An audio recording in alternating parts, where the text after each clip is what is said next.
Woo!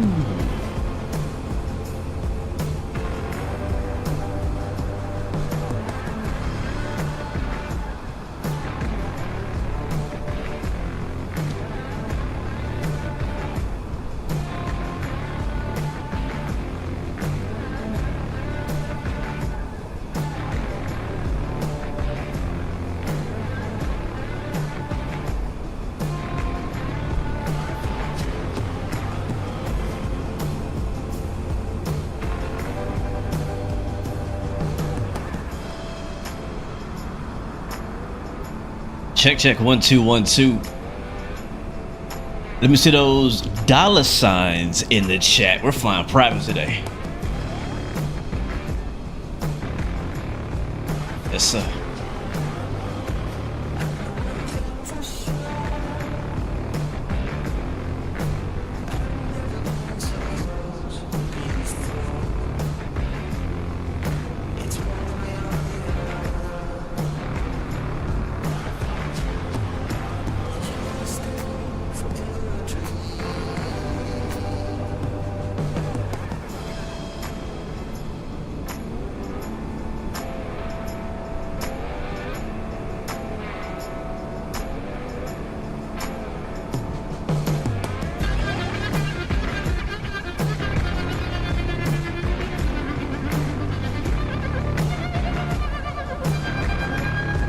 There it is.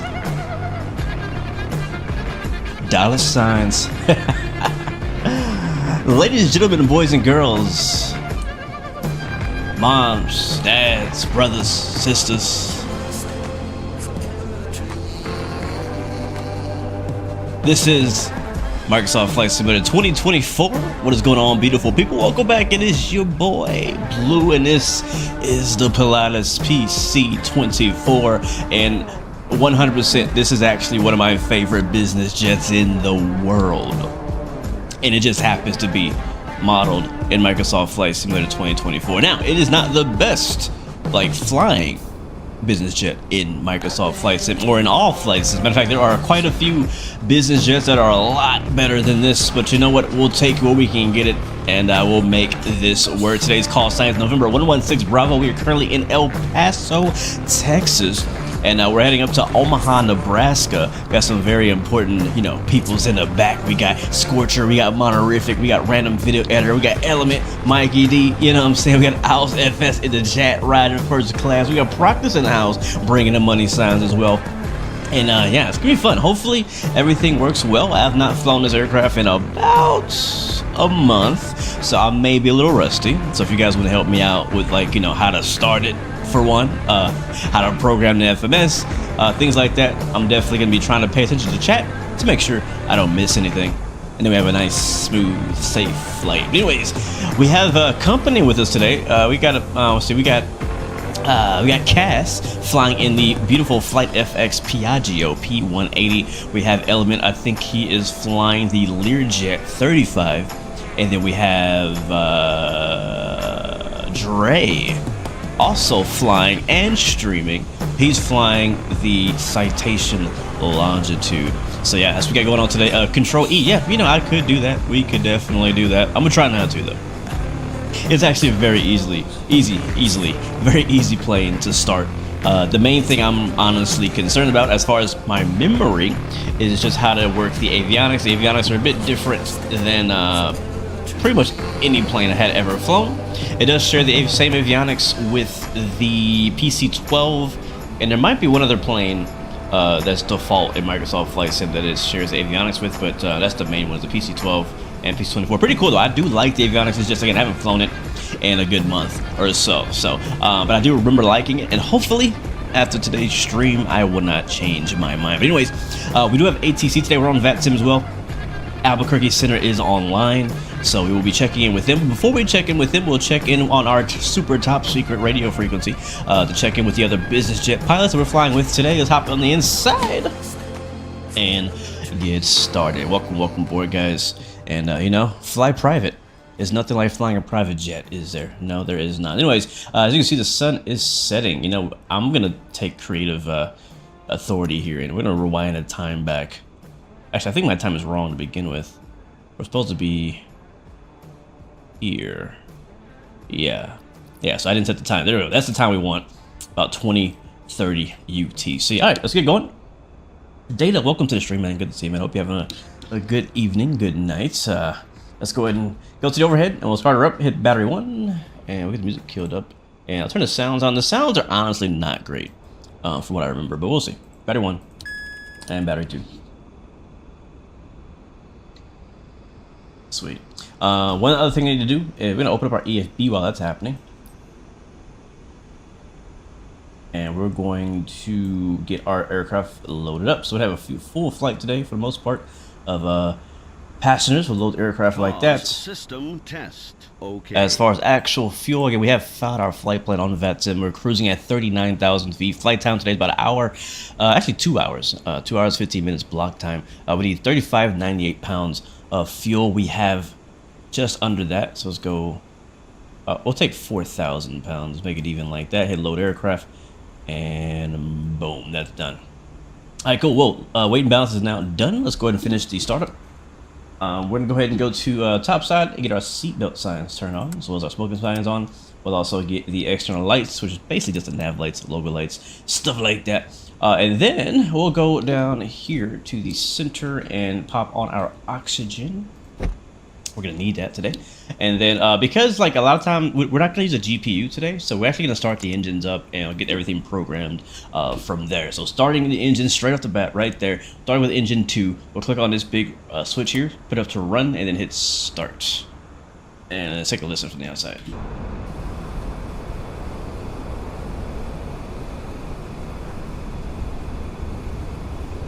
Did I press it? I did. It's starting.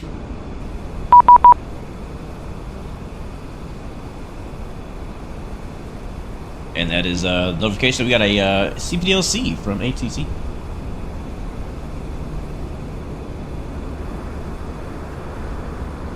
Is there any sounds? I don't hear anything.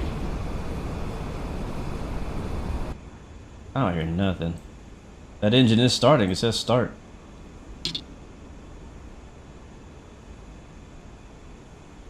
It says start. Is it starting or not? Do I have to hold it? I might have to hold it. Let's see. Debark is we're at El Paso, Kilo Echo Lima Papa. Am I supposed to like do something down here?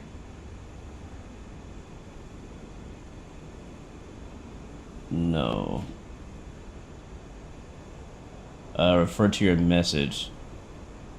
We need to start, then the screen just started flickering. Maybe to do, oh boy. Uh-oh. Hopefully we don't run into a unflyable issue here. Yeah, my engines are not starting. We're stuck at... The start is on. We're at 24.9. But she ain't firing up. I have to restart? Okay, alright.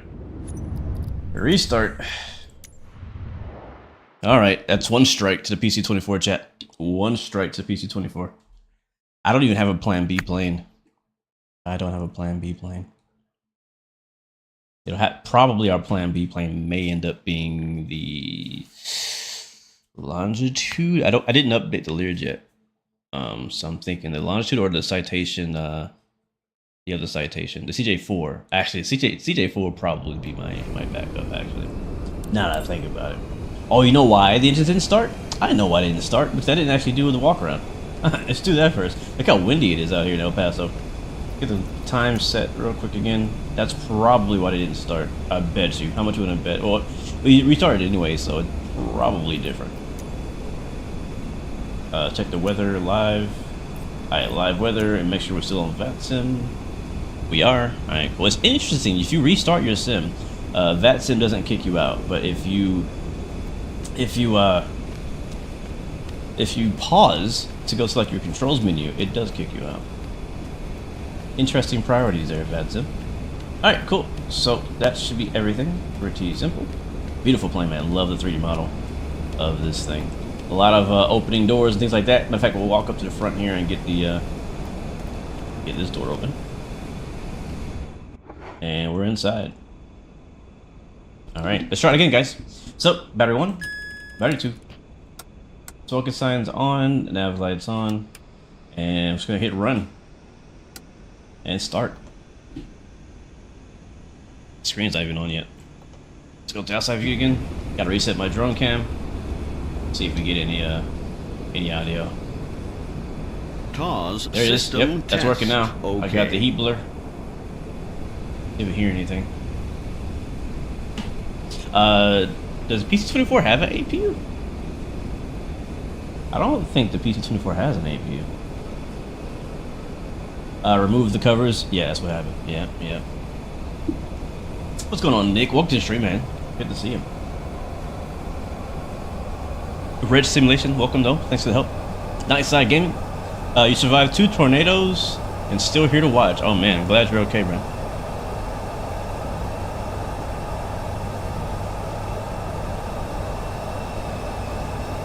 Yeah, we're over here at Atlantic Terminal. Alright, that's a good start on engine 2. And we'll start with engine number 1. We'll hit the Gen 2 on. And start engine 1. And we'll take a look here. Yeah, like I said earlier, the sounds are honestly terrible in this plane.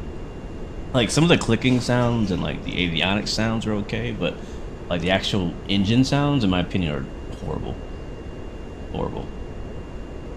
It's like, I love this plane, and I also, like, yeah. It's also like, it has that default feeling all over it. The left engine is the APU? Oh, that's interesting.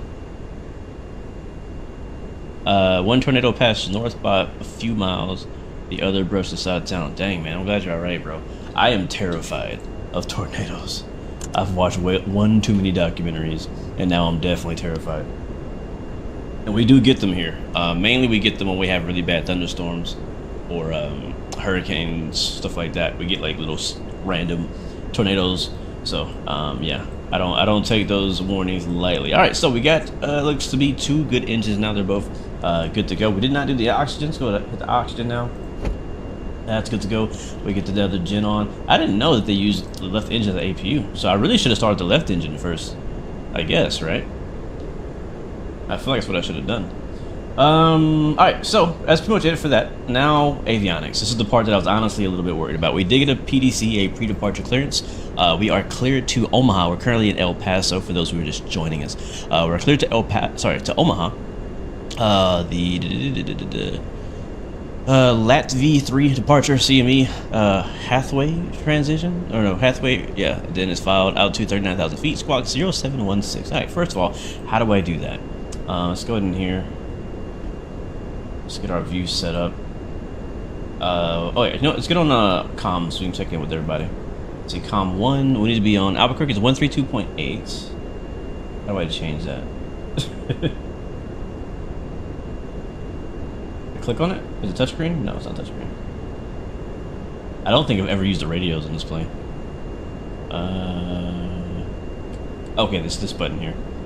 Alright, so 132.8. 132 and Ocho. There we go, comm 1. Hopefully we can hear that. And then we'll also check in with the other guys on our super top secret frequency. Which is going to be, where's that? Here we go.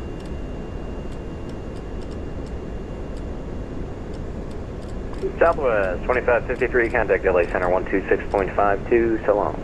Alright, check in. Is my push to talk on? Let's check that now. Nope, it is not. Now it is. Alright, here we go. Radio check on super top secret frequency. Loud and clear on super top frequency. Sweet. I am switching over to center, and I guess actually no. Hold on. How you guys looking? You guys ready to go, or how? What's the status? I am. I'm good. You want to give us a PDC? I don't know if they gave you a PDC. Get ready, but we're clear that we're expecting runway 22, so further taxi. Anyway, so I think just proceed, get your taxi clearance, and do your thing, and then we'll fall in line. No problem. I heard Dre. Element got stepped on. Yeah, I'm actually just putting in my flight plan now, so I'm not really ready to taxi just yet. I just want to see how you guys are looking. Okay, yeah, roger that. That sounds good, my team. No worries, and all I said was we're expecting runway 22, so plan the furthest taxi. Copy, copy. All right, let's get into. Hey, real quick, Element into the meat of this Omaha. here. You're still doing 3-2 left. But look at the chart. More than All likely. right, right, origin, 3-2 destination. right, I think we just put probably destination, right. right? Are you gonna stick with 3-2 left? And then put in. We can Can I switch to type? I 3-2 can't right, type no worries, KOMA. For you said for Omaha, right? Enter. And I think we just hit for all insert. RNAV, I mean, we can stick with 3-2 left. I think I'm just going to stick with 3-2 Activate. left. And they're pretty much all RNAV. I'm trying to see if I remember how to I'm do gonna this, the chat. RNAV, It's been so long. runway Is that it? In it. I'll play on that as well. Flight plan in it. This is that, and then this, and our V speeds, transition altitude. I should be able to, yeah, runway SID. So we're using runway 22 left. What he said. He said 22, right? 22, yes. Runway 22 All right, runway departing out of 22 departures Latvi 3, CME transition. Insert that. Boom. Nice. Nice. That's actually working. I like it. I like it when things work. I really like it when things work. Activate that. After that, so we can't, sadly we can't like import some brief flight plans into this plane from what I hear. But it's not too bad. It's not too bad. We'll scroll down the list here. We'll go ahead and throw in the rest of our flight plan. So from CME, it's gonna be, I'm gonna click on CME. Go away. Go away. How do I get rid of this? How do I get rid of this? There we go. Click on CME, and then I guess, is it a min route? Yeah, it's a min route. So after CME, we'll click here. We're going to the Hotel Tango Hotel Whiskey Yankee. Enter. Alright, that worked. I like it when things work. And that's actually our transition for our arrival. So really all I had to do was put our departure and arrival. Didn't realize that until just now. I'll activate that though. Let's go ahead and go to the arrival section and we'll click on runway approach SID. So you guys doing 3-2 left, right? Over in Omaha? Yeah, 3-2 left.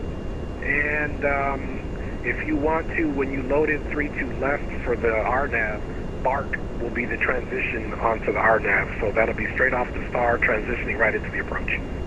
Alright, so which RNAV is that then? Is that Yankee, Zulu? Zulu, RNAV, RMP, Zulu, 3-2 left. And when you do the approach transition, pick BARC, which is Bravo, Alpha, Alpha, Romeo, Kilo. 1. Alright, sweet. That's simple enough. I'm actually going to change this on my Navigraph pop-up I got here. So that's the RNAV Zulu via BARC. We'll change to that so we can have it. Okay, that's pretty straightforward. Nice. Alright, cool. So that's good. And then for our star transition, it is going to be, yeah, pathway, which we just selected. So we'll go find, why is that not showing up? Oh, because it's the star. Yeah, the star is Timo. Yeah, and then Hathaway. There we go. Insert. Boom. Activate that. Sweet. That looks good. We should be just hover over this, I think, and is that right? Can I click on this and then use my scroll wheel? I thought I could use my scroll wheel. Or is it click and drag? Oh, it's click and drag. Alright, click and drag it to zoom out. And we can kind of see our entire flight plan, and it looks okay. Can I zoom into a certain waypoint? How does one do that? Center to waypoint. There we go. Center map. Okay, cool. I can go through here. We can verify all of our waypoints. We do have a discontinuity, so that is what I was looking for. I want to get rid of that. If I click on this waypoint, go to center on map. Sweet. It'll take us over here. We can zoom in. We can see we actually have a duplicate. We have halfway twice plus a discontinuity. I'm going to get rid of the top one. Click over there and hit delete waypoint. We'll scroll down here. And we'll also get rid of discontinuity. Delete. And then activate. And there it is. That is what we want. So a nice clean flight plan. Looks good to me. Alright, we're done with that. As you can see, it already has our V speeds here. I should be able to... What's this T computer thing? We'll hit send. T-comp destination outside our temperature. We do that later. Is it here? There's a place to put in like your cruise speed and takeoff weight and stuff like that. I can't remember where that is, but I remember it being. Oh, here it is, fuel and weight. So BOWs be 11,000. So they actually fixed that. That actually, I remember that was not correct before. I think we have 7 passengers today. At we'll say like average 180 each. Cargo, I don't know. As far as fuel, how much do we have on board? And where do I see that? Probably down here. Batteries, quantity 3995 we have right now. I guess that's fine. Yeah, we'll put 3995. 3995 and enter. Thank you, D-Bar, because yeah, I happened to find it on accident. I just happened to find it on accident. No cargo on board, but I think other than that, we are good to. Oh wait, one more thing. Alt speed. This needs to be. I think this is for our our VNav and stuff. So this is important. This needs to be 0.7, Mach 0.7. So can I click here? So point. I'll put 2.7. Nope. 0.7. Nope. Those are 2 points. That's kind of confusing. Okay, I just put 7. Or M.7. Okay, so .720. Appreciate it, Debarcus. See, I'm glad I have an expert in chat. I appreciate that, man. Let me click on the keyboard. I can't click on it. I gotta click on the box. Right? No. Click. Huh. Okay, there we go. Alright, so point. Yeah, there we go. 720. Enter, and then you said 280 here. And then initial cruise, I'm just gonna leave it blank. Or actually 39,000 is our initial cruise. 39,000 feet. Alright, cool. I think, unless DeBarcus, our co-pilot today, I'm making you my co-pilot today. You seem like you know what you're talking about. I think we're good to go. All this looks good. It's gonna confirm that. Alt speed, all that looks good. Flight plan, departures and all that. We've already checked our flight plan, so that's good to go. Actually gonna change this view to be right here. And save this view. There you go. Whoa. Oh. Freaking TikTok. Center aircraft, and we, chat, I believe, are ready. Alright, so we're getting runway 22. Runway 22 is way over there. Lone taxi. Let's check in with the guys, see if they're ready to go. Alright, I am ready to go. I'm going to change our track. I'm going to be starting my engines now, ready to go too, and I will be monitoring boom boom, and I'm switching over to 32.8 for center. Same. I'll be doing the same traffic. Alright, so we'll switch over to Albuquerque Center. And on COM 2, we'll put in the frequency to monitor for our little voice, in-flight voice communications here. So 1, 2, 3, 4, 5. I don't have a button, I don't think, to actually talk on that frequency, but I can hear it if we need to. Alright, we did get, okay, this is our transponder. Transponder's right there. Okay, cool. So, we got pre-departure clearance. Oh, El Paso A, this is online now, 12000000000. The Squawk 0716 is clicked down here in transponder. And 0716. Alright, that's in there. That's good to go. Transponder mode can go alt or standby, whichever. Which one is it on? I think it's on alt now. Alright, cool. Cool. Well, chat, we are pretty much ready to go. You can see the other guys are parked next to us, and they'll be ready to go any minute now. Check out the different FDs. Or flight directives. Flight directives or FDs? Which one is that? What's that mean? Oh, these up here, up top. That's good. That's good. That's good. That's good. That's good. That's all good. I don't know what you're talking about. FDs. Alright, let's I didn't look down here. Oh, windshield heat. Let's get that on. Does that work? That does work. We'll do low, I guess. Bleed. Both. IPS auto. I'm kind of winging this. I don't know if I need to turn all this stuff on, to be honest. Oh, one other thing I need to do is I need to...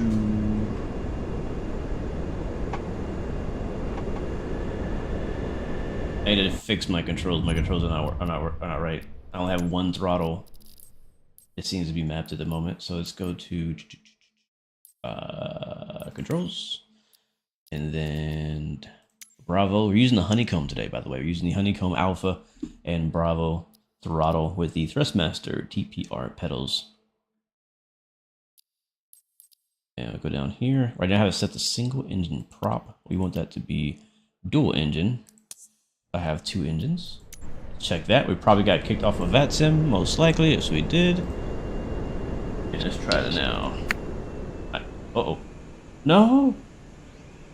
I think my engine just shut off. Why? Why did my engine... There's no button. I don't know, my engine should shut off. Start back up. Please don't delete my flight plan. Oh, that would suck. That would suck. Empress is watching this while waiting for heavily severe weather to hit in Louisville area. Yeah, I was just looking at the weather earlier. And there's a massive line of storms crossing like the entire United States. It's crazy. I assume that's probably gonna eventually make it over here. Delta 2096, contact LA Center 126.52. Good night. Uh-oh, our batteries are low too. I think the problem is I tried starting both engines at the same time. Delta 2096, contact LA Center 126.52. Good night. Can I cancel the start? Albuquerque Center, November 318 Delta Sierra, citation longitude here at the southeast ramp in El Paso, information Alpha, we are ready to taxi. Alright, that's 281 Sierra Mexico 312 Albuquerque Center, low climb maintain flight level 280. Oh, you serious? We just lost it. Was it turning Delta back on? 2096 Albuquerque Center. Bro, I plugged in my controls and it just killed my entire plane.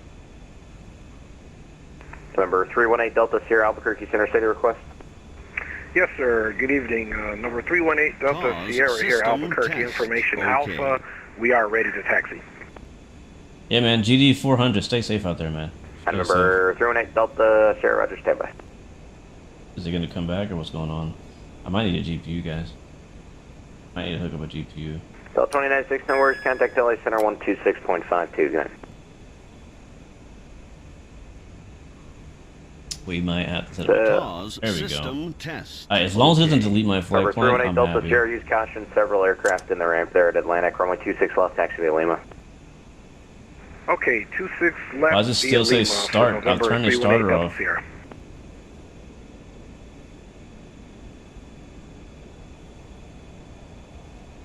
Alright, try it again, guys. Let's try it again. Alright, starting. Do not, please don't make me restart this plane. Oh boy. We might have to try to do Control E here because it looks like it's stuck in some sort of like loop or something.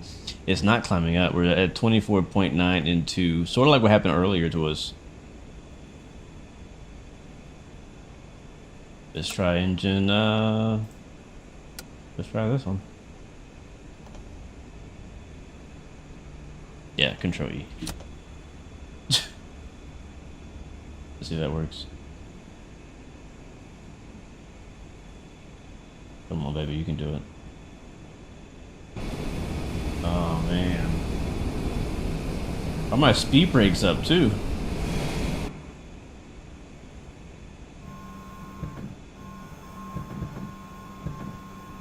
That actually sounds really good. Oh, no, chat. Not switch to ignition and click start. That's not what I did the first time.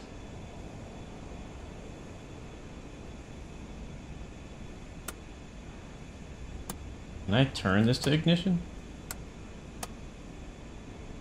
No, there is no turning to ignition. It only goes to run. It doesn't go to ignition. How do I abort this start though? It's trying to start. It just can't. We're gonna have to restart this plane again, guys. I don't know how else to fix this. I don't know how else to fix this.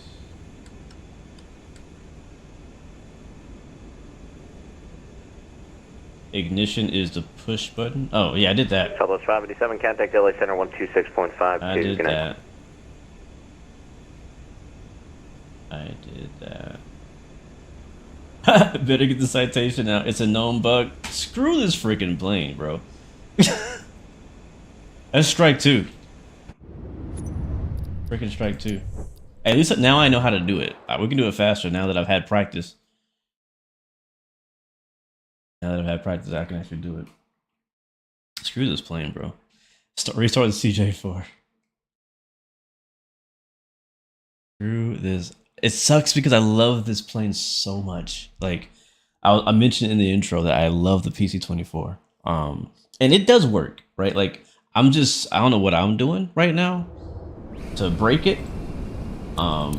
It's apparently a fairly fragile system-wise. It's not as buggy as it used to be, because when it first came out, it was 100% unflyable. Now, I mean, I'm pretty confident we can get this thing in the air. I just gotta, like, not do whatever I just did. Alright, let's try this. I want to hurry now, because the other guys are already departing, so they're gonna leave us behind. So let's make it quick. Let's make it quick. Alright, so we know what to do now. I know this. I know how to do this. Alright, battery 1, battery 2, and nav logo, oxygen. I'm waiting for the screens to come on before we start the engine, just to be safe. And we will actually start engine 1 first this time, because apparently that is the APU from what we hear. Cause system test. Okay. Nashville, welcome to the stream, man. Try playing the game and trying to fly, and now it won't let you fly because it crashes on Xbox. Yeah, I've been hearing that a lot. I've been hearing that a lot, that people crash on desktop.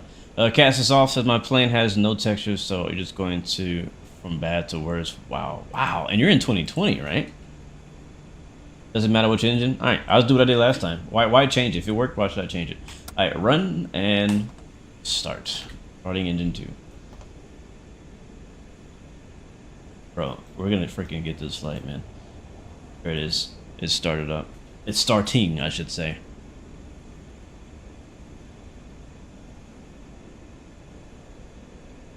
No sounds, of course.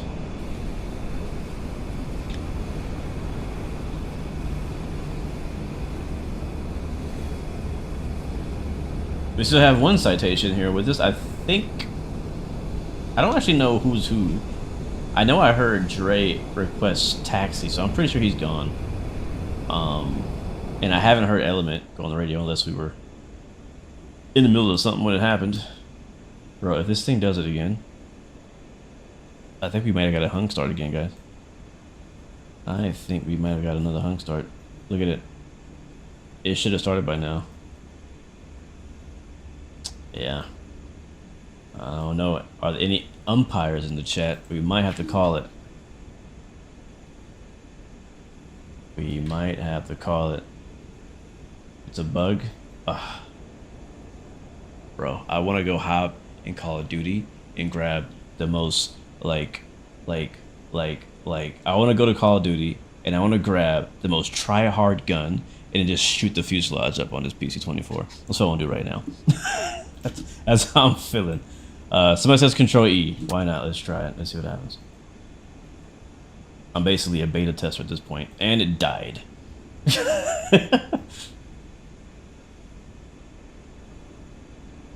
It's doing something. It is doing something. I haven't updated the Lear, so I can't fly the Lear. I have the old version of the Lear where the autopilot doesn't work. Sadly, that's the one I have.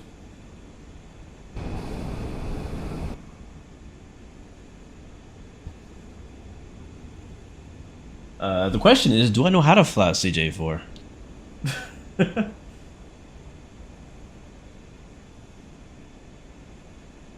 Yeah, alright. We're gonna take this one around back and shoot it.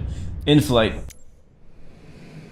What's up, Mike? Richards, welcome to the stream, man. We're just trying to fly. That's pretty simple what we're doing today. We're just literally just trying to fly. Alright, chat. What are we flying now? We need a business jet. We gotta be fast. So CJ4 is the next suggestion I'm hearing. So that's like plan B, but I want to see if there's anything else that I'm more interested in, because I really don't want to fly the CJ4.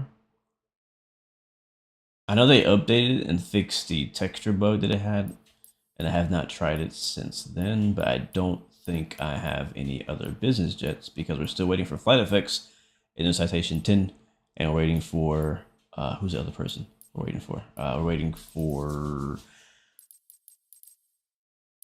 the other guy making the Phenom. Alright, whoops. CJ4 it is. I don't have any other better options. Other better options. Configure. I think that'd be best for you to do, Cass. I think you need to freshly reinstall Microsoft Flight Sim 2024. Because you've been having some crazy issues. Alright, saving back. I'm going to actually create a new flight plan with the new plane. And hopefully everything goes well. I mean, I'm pretty confident this plane is going to like work. I'm just not confident in my ability to fly it. Does that make sense? I don't feel prepared to fly this plane. But we'll see. How hard could it be, right? How hard could it be? All right, I'm actually going to create a new flight plan with a new plane. We're flying a CJ4, which is C25. It's Charlie. And we'll park here next to Elements again. Same spots.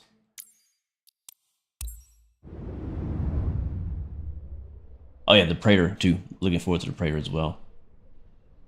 Where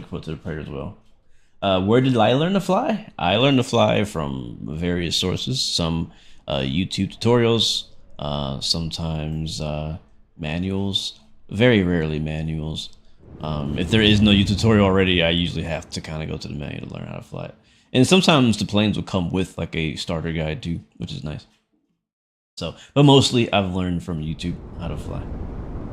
And just kind of being a part of the community and watching live streams as well.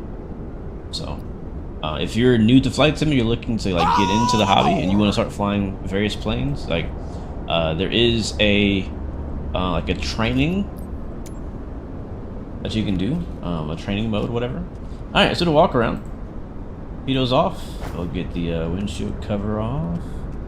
Got some tie downs. That's pretty sweet. That's pretty cool. We got some cones. Can I remove the cones?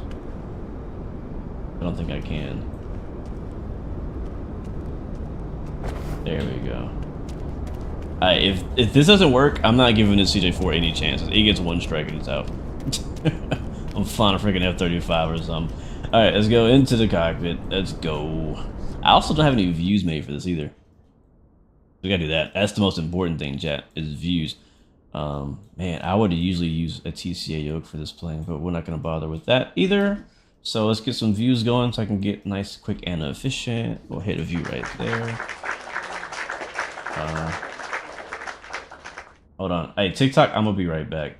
TikTok is in the way. Wait, can I do like this? Let me see. Let me see. Nope. Okay. Alright, yeah, TikTok, I'll be back. TikTok is blocking my key commands, and I can't be bothered. So I will be back if you're watching on TikTok. We are live on YouTube and Twitch, though. So come through. Come through. Alright, here we go. Let's see. I'm gonna hit this. Yeah, that it's still doing it. Go away, TikTok. Go away.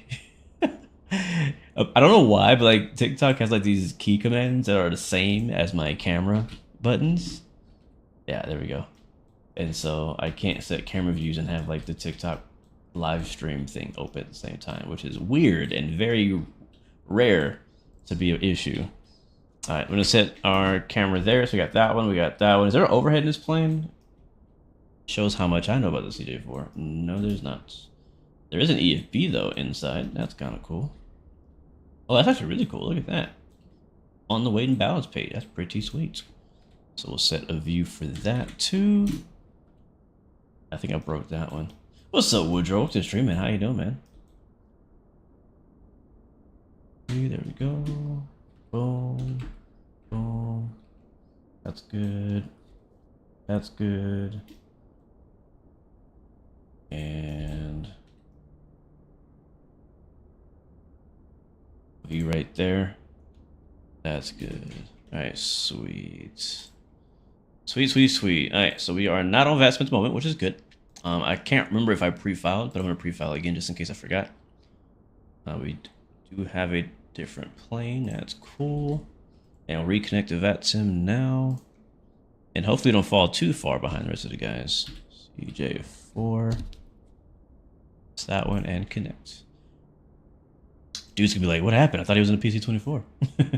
I think we're good there. Yep, we got another pre-departure clearance with, is it the same squawk? Yep, same squawk. So see, how do I start this thing? Is there a checklist? Alright, seats, we'll do like a full flight, that's fine. Load. And then for fuel, we need 3626. About the same amount of fuel as in the PC-24. We'll take 4,000 pounds or close to it. Load aircraft.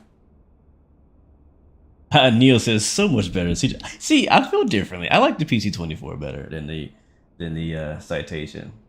Hey, but if it works, then that's fine. I'll be team CJ4 today. All right.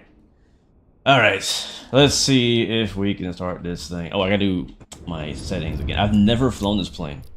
Like right now is an exclusive. I have never flown this plane in Microsoft Flight Sim 2024. I flew back in 2020, so it's not my first time ever, but it's my first time flying it in 24, and which means it's been at least 6 months since I've touched this plane. So I gotta go in here. I had to set my settings up for this as well. This is why I would have rather prepared all this before the stream. What's up, Drewski? Welcome to stream, man. Glad I haven't been blown away with the windy weather we had. It wasn't that bad. I went for a run today, actually. My wife was even warning me, like, hey, it's gonna be windy. I was like, okay, cool. And then I went out there and I was like, it's not that windy. At least not when I went. It was windy-er, I want to say, at a certain time of day. So it's definitely windy out here. So I was like, man, it must be like some really bad storm coming, because that's the only time it gets super windy like that. Yeah, the PC-24 is a big beast. We just need a better one now, right? It's nice that we have one, period, but now we need like somebody, like what we need. Element kind of mentioned this before we started the stream. We need them to like unlock these first party planes so that people can go and mod them and actually make them good. Like, think about the A320neo that has become amazing now, right? Because, you know what I'm saying? Because people, fly-by-wire got a hold of it, made it amazing. Same thing with the CJ4 originally. CJ4 was very mediocre, and then Working Title went in there, modded the heck out of it, and now it became one of the best business jets that ever exist in Microsoft Flight Sim. So what we need is them to do the same thing for all of the planes in 2024. So that way we can let the community start to get involved. Like, it's taken them 4 months to get some update 2. I guarantee you in that 4 months, we could have had a bunch of planes. Anyways, I'm getting distracted. Seriously, how do I start this thing? Let's see. You guys gonna have to bear with me. I'm gonna be in the dark. All right, there's a battery. All right, battery on. Word. Battery on. Emergency lights armed. Cool. Standby flight display on. Cool. And I actually do have a old checklist. Where are the lights? These lights. Ice protection, okay. Okay. Where are the lights at? like the nav lights and stuff.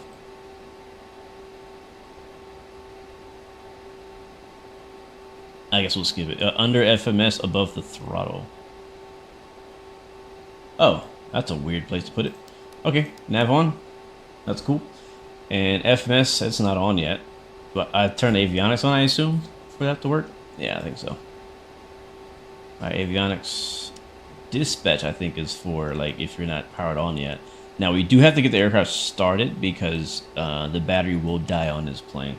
So let's go ahead and attempt that. I think to do that, where is the engine start switches and stuff? Oh, down here. There we go. Do I just hit like the button and that's it? Is that like, is it that easy?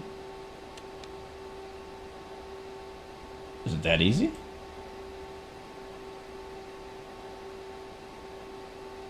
What's up, Big Jess? Welcome to the stream. I guess it's not that easy because nothing's happening.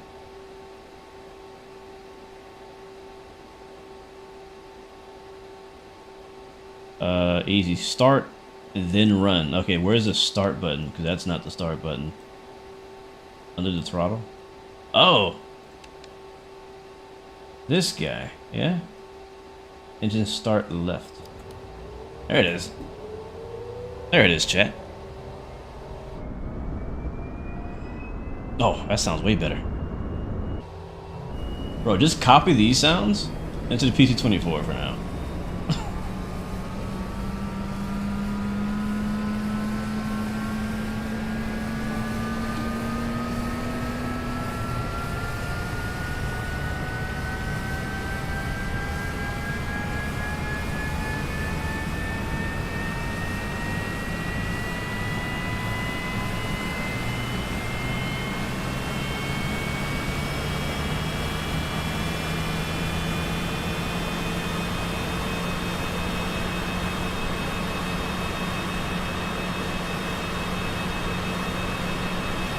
Alright, it sounds like a good start engine too. And yeah, I mean, like, I know it's not the same engine probably, but like, it'd be kind of dope if they just stole the engine sounds from this plane and put it in the PC-24. At least we have something, right? Alright, run and start. Starting 2.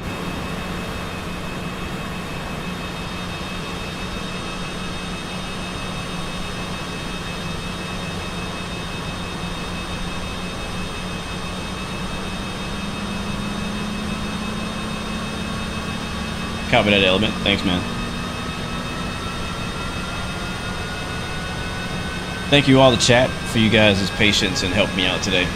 You know, sometimes things don't always go right the way you plan it. Today happens to be one of those days.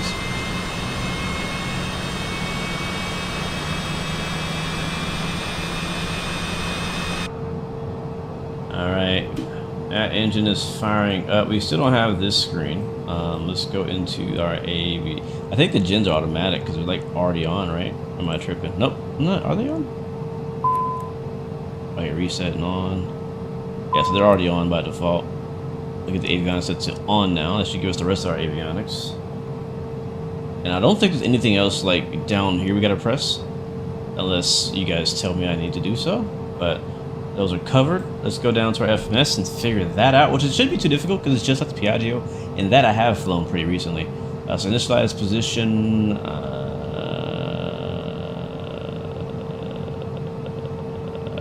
Click here. Yeah. And next page. I copy this one. I take that one. Hey, yeah, no flight plan. I should be able to import my flight plan in this thing, right? I should be. Alright, there's that. Let me see. Index. Route menu. Flight plan. Perf. MFD menu. I'm not gonna worry about it. I'm just gonna do it. I'm pretty confident you can import a flight plan in this plane, but like I said, I'm just gonna do my thing here. I don't remember if that was the case. All right, let's go to flight plan, and we'll put our flight plan in manually. So we are at Kilo Echo Lima Papa, Put that on the top left, and we're going to Kilo Oscar Mike Alpha. That is not correct. That's quick. Oscar Mike Alpha. And drop that right there. And now we go to departure arrival. It's going to be runway 22 and the LAT V3 CME. Execute that. Departure arrival index, arrival, Omaha. It's going to be the TMO 1 via Hathaway. And then it's going to be the RNAV Zulu 432 left. There it is. That's in there via BARC. Nice. Execute that as well. Go to the next page. Check for any discontinuities. And we have one. We already... I know the route by heart now. We've looked at it so many times. So to clear this out. And we should be good now. Yep. Execute that. Flight plan's complete. Alright. What do we need to do next? Let's see. I'm just going to go through all the pages. Make sure we haven't forgotten anything. Oh, Cinder's giving us 2.6 now? Let me get my radio up. How do I turn the radios on? Where's the radio at? Where's the radio in this plane? Is there a radio button? No. Oh, yeah, 2. There we go. Alright, we need to be on 120000. That's ATIS. Let's take a listen to that real quick. Switcher 19er. Dew point -8. Altimeter 2968. Our nav approach is in use. Landing runways 22. 2 FIXL and 2 FIXR. Departing runways 22. 2 FIXL. Check density altitude notices to air mission read and hold short instructions with runway designator and call sign. Use caution. Biggs Army Airfield located 2 miles north of the El Paso Airport. Advise on initial contact. You have information Bravo. We have Bravo, but we missed the beginning of that, so I'm going to listen to it again. El Paso International Airport ATIS information Bravo 0151 Zulu. 1230 at 12 gust 25. Visibility 6. Blowing dust. 11,000 scattered. Ceiling 16,000 broken. 25,000 broken. Temperature 19er. Dew point -8. Altimeter 2968. Our nav approach is in use. Landing runways 22. 2 FIXL and 2 FIXR. Departing runways 22. 2 FIXL. Check density altitude notices to air mission read and hold short instructions with runway designator and call sign. Use caution. Biggs Army Airfield located 2 miles north of the El Paso Airport. Advise on initial contact. You have information Bravo. Alright, we have Bravo. Switch over to approach zone now. 12425. 0151 Zulu. 1230 at 12 gust 25. Visibility 6. Blowing dust. Alright, 1245 is going to be approach. We did get our departure frequency already. We have information Bravo. It says the departure runway is 22 and 26 left, but Element saying they're expecting 26 left based on the last couple of departures, so that's not a problem. We will try to expect that. Where is 26 left? Okay, cool. That's actually much easier. That's right next to us. So if we get that, that'll be great, honestly. We'll probably get that. Alright, chat. What else am I missing, man? What else am I missing? We got legs. Legs look good. Flight plan looks good. Perf. We need perf. Cruise altitude in the CJ4 for us is saying 39, so same thing. 39000. Click that right there. Don't have any passengers on, but we should have, I think, 7, right? Is it 7 passengers we have in here? How many seats we got? I don't even know. 6. We got 6 passengers on board. 6 gonna go right there. Since fuel, that's fine. We'll execute that. Go to takeoff. And runway 22. Let's go ahead and change that right now to 26. 6 left. Execute. Alright, cool. Alright, back over there to perf. Perf in it. Takeoff. Alright, that's cool. Now, our winds and whatnot, so we'll get that from SimBrief real quick. A little bit more, I would say more setup. I guess it's equal amount of setup to do in this plane than there is in the PC-24. Winds are 237 at 107. 237/107. That's invalid. Why is that invalid? That's what it says. Oh, I think I put 107. I missed a 7. Nope, still says invalid. Okay, well, whatever. We'll just won't put you in then. Can I click on it? Nope. Let's try outside air temperature, which is supposed to be... What is it? Where is it? Where is it? 19. And the QNH is 2968. And boom. Alright, that's good enough. What's on the next page? Anti-ice, no. Takeoff flaps 15. There's our V-speed, send them. Wait for it. Yep, we're giving Omaha some love today. Stephen Hawkins Adas. Alright, I think it's complete. Alright, I think we're all done in here. We're on departure 12425. We've already gotten our clearance. We don't need to talk to him yet. We will call him for taxi. 1328 is departure though. So 132.8. I'm gonna put that pre-selected, put it under recall, and we're ready to go. Alright, put this on the next page. I don't think I'm forgetting anything. Oh, we need our squawk code. We need squawk code is going to be 0716. They cleared us up to... Is there an initial climb? Destination route. I don't see a... It's probably on the departure. Departure. Top altitude on the departure is... There is no top altitude. Okay. Alright, cool. Alright, how do I set my squawk code? Probably in the tune. Yep, right there. So as I said, 0716. And ATC 1. Alright, we're ready. Traffic on. One other thing I can do here is go to MFD menu or display. Turn VNAV on. We'll turn... I think that's good. Next page. Yeah, that all looks good to me. Alright, let's call these guys up and get out of here. We are delayed. Our passengers would not be happy. 71 Romeo Alpha is on the ground at Kilo Echo Lima Papa, ready to taxi. We'll do a flight control check real quick. Make sure everything else is working.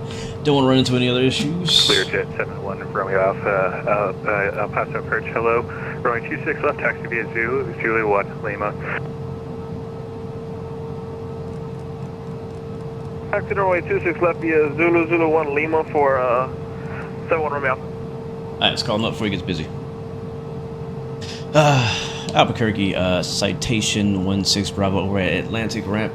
Also ready to taxi with Bravo. Citation 116 Bravo. El Paso approach behind the Learjet departing the same ramp. Runway 26 left, taxi via Zulu 1 Lima. Alright, we'll follow the accompanied traffic over to 26 left, Zulu Lima. And that's citation 16 Bravo. Alright, cool. Lego. Anything else that's issue, we'll fix it later. We're going. Approach UPS 799 heavy with Bravo. Brakes released. Chat, wish me luck. UPS 799. El Paso approach. Current winds are 230 at 12, goes 25. Would you like 22 or 26 left for departure? 22, please. UPS 799 heavy. UPS 799 heavy. Bro, watch me fall in love with this plane. Taxi via Juliet. Watch me fall in love with this plane. 25 Juliet, UPS 799 heavy. Alright, I'm just gonna follow him.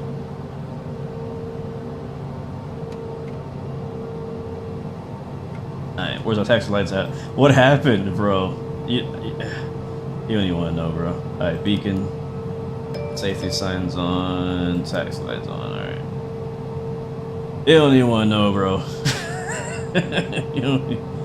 Oh, what didn't happen?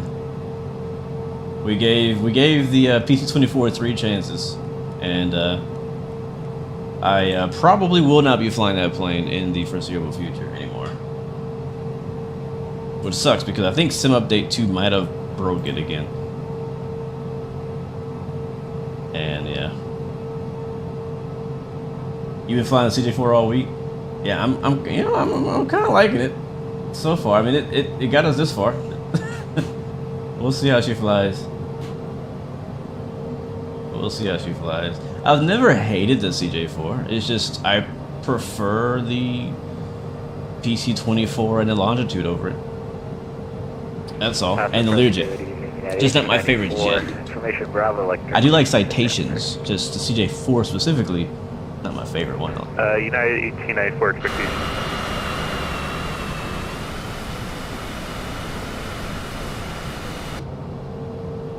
Just not my favorite. But this flight just might change my mind. I feel like I'm sitting really far back. As we Southwest taxi. High performance group, good to see you, man. I hope you're doing alright, bro. I hope you're doing alright. Good to see you. Welcome to the chat. Oh, that's because I am sitting far back. Alright, chat. Quick update. We are in Microsoft Flight Sim 2024. We are at El Paso, Kilo Echo Lima Papa. We are headed for a 2-hour flight up to Omaha, Nebraska. We were originally planning to fly the PC-24. It has bugs. I'll leave it at that. I will go ahead and stamp it unflyable at this current state on this current day. I will not be flying it again. It has failed me 3 times. I gave it 3 chances. And it didn't work out. So now we're flying the CJ4, which I have not practiced. I have not flown in 6 months. And I am very unfamiliar with. But it's pretty similar to the Piaggio. Same Proline system. So that's helpful. It's not completely, like, you know, out there. So that's good. That's good news.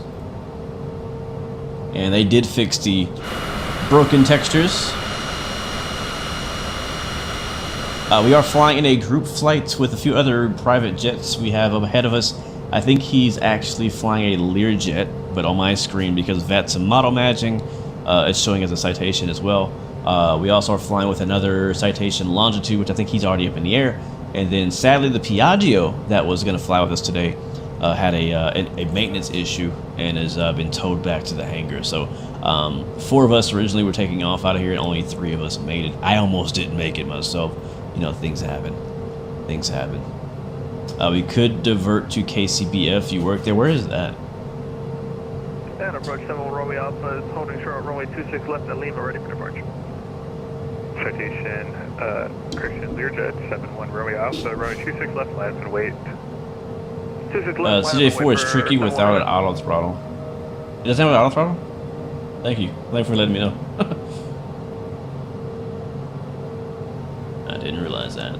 I kind of expected that. Most jets like this don't have an auto throttle. Chat, help me out. Anything else I need to do before we take off that I have not done already?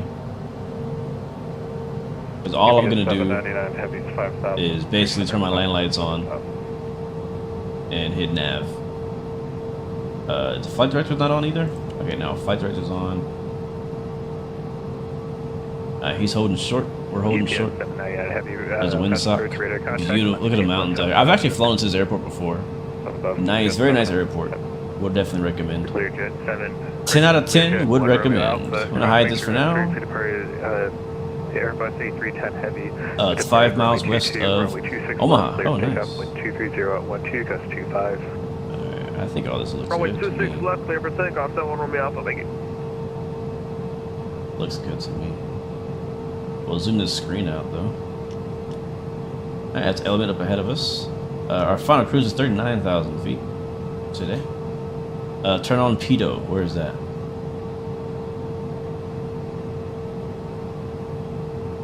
Where is Pedo? Alright, he's rolling. Albuquerque Citation 16 Bravo holding short 26 left. Citation 16 Bravo, Alpha approach, runway 26 left, line up and wait. 26 left, line up and wait, Citation 16 Bravo. Alright, lights on.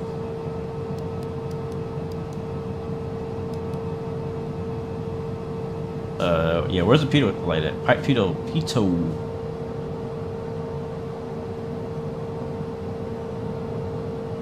Or are we not moving?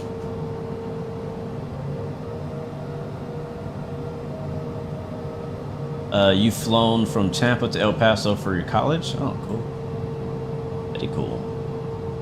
Alright, he should be airborne by now. For graduation. Oh, nice. So did you graduate out of Albuquerque or Tampa? Like, why did you graduate in a whole different state? Or did you graduate here? I don't know. I don't understand. Alright, zero cockpit. Lights are on. Pitot is not on, because I don't know where it's at. Not important. It's not icing out here in Texas. We'll get it figured out later on. Clear jet, 1 runway Alpha, radar contact 7,300, climb maintain 17,000. Climb maintain 17,000, 71 runway Alpha. There we go. Alright, we're gonna sync our heading, bug. Citation 16 Bravo. Runway 26, left clear for takeoff, wind 230 out 12, gust 25. 26 left clear for takeoff. Citation 16 Bravo. Alright guys, let's get it. UPS 799, heavy contact off cruise center. It is complaining about the pitot, but we don't know where it's at, so we're going. UPS 799.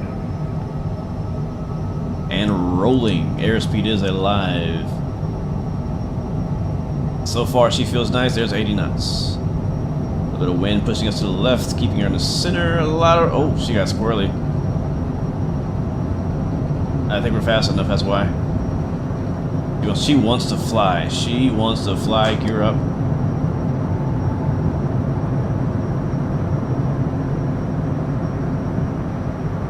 Alright, on heading. Pulling up here about 15 degrees. Got plenty of speed. United 1894 ready for taxi. And then we'd like to keep.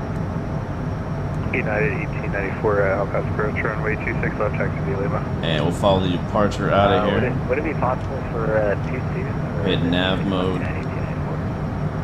United 1984, runway 22, taxi via Juliet, cross runway 26, left at Juliet. Juliet, cross 26, left at Juliet, United 1894, thank you. Speed's 210. 16 Bravo, radar contact 6,600, climb maintain flight 17,000. Climb maintain 17,000, citation 16 Bravo. Oh yeah, we Tokyo drifted that Clear baby. jet 1 runway off, contact at Here goes the flaps up. 132.8. 132.8, thank you for your help for 71 runway Alpha. That nose dips down. Man, look at the city out here in Albuquerque. Big old city out here in the Texas desert. That's what that is. Oh, we're going fast. Of course we are. Of course.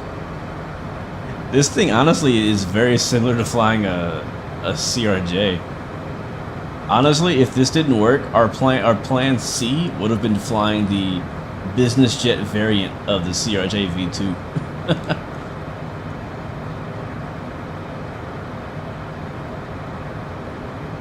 That was me plan C.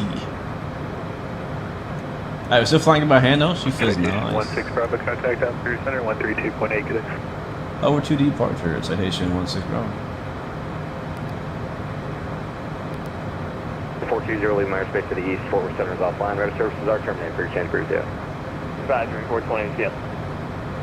Departure, citation 16 Bravo, passing 900,000 for 17,000. Citation 116 Bravo, Phoenix, back correction, Albuquerque Center, low climb, take flight level 390. Up to 390, citation 116 Bravo. Alright, we got clear to our final altitude. We're passing 10,000 feet now. I'm still flying by hand. We'll keep flying by hand for a bit for the fun of flying. We'll scroll altitude. Shoot. Mouse is freaking out. 116 Bravo, maintain 250 knots until then. We'll maintain 250 knots till then. Citation 16 Bravo. He wants us to hold our speed at 250. We'll go flight change mode and set that to a 250. That's going to do exactly that. Hold our speed at 250 in the climb. Since we're at 10,000, we'll go ahead and let the plane fly it from here, I guess. Yaw damper on. Autopilot nav. Good. Good. Boom. Autopilot's on. We're on flight level change mode at 250 knots. Altitude set to 390. That is now set. Aircraft is not climbing, but that's because I'm not putting in enough throttle. So we'll go ahead and, with that, push the throttle up forward. And plane will actually maintain best glide. Actually, is there a climb detent? There's a climb detent set. Flaps are up, gears up and indicated. And checking that. And here we go, outside view.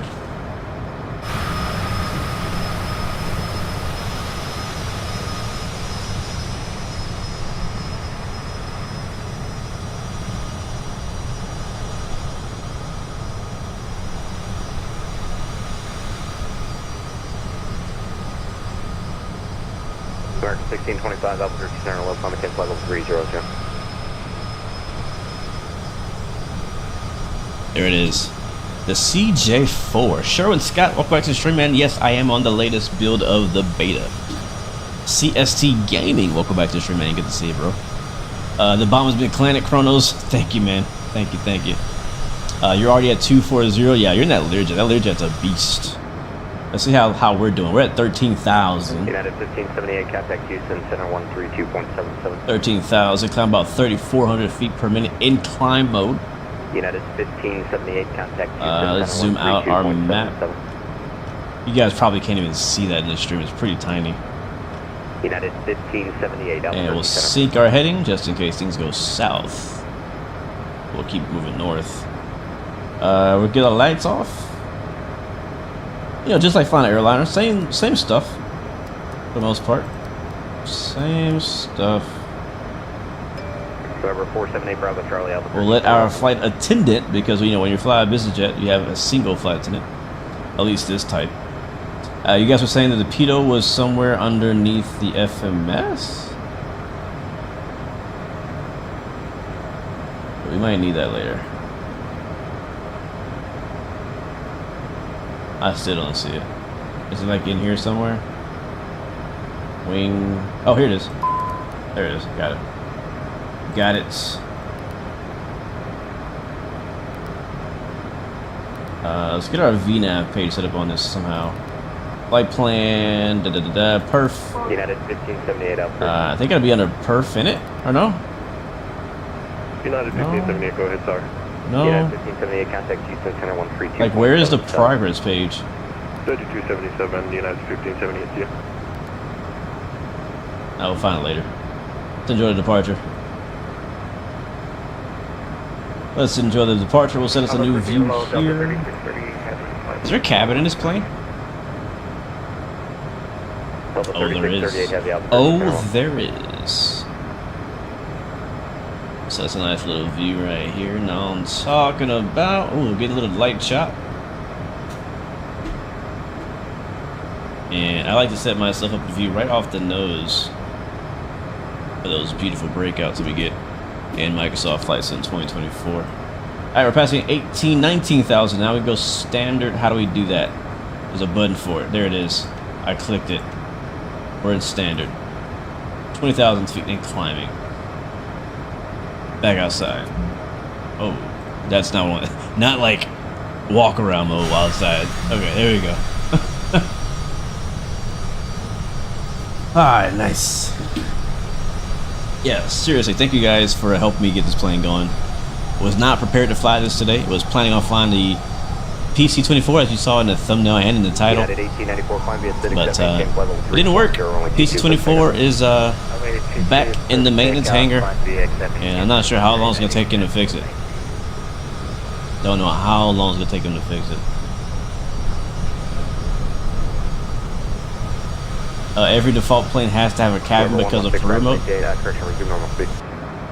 Resume normal speed, citation, what's this problem?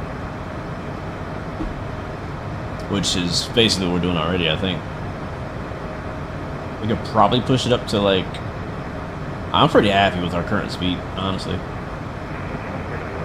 We'll push it like 265. We'll try 265. Is it? Gramp says, what happened? You just flew it? I don't know, man. It didn't work for me. I tried 3 times. It didn't work for me. It did not work for me.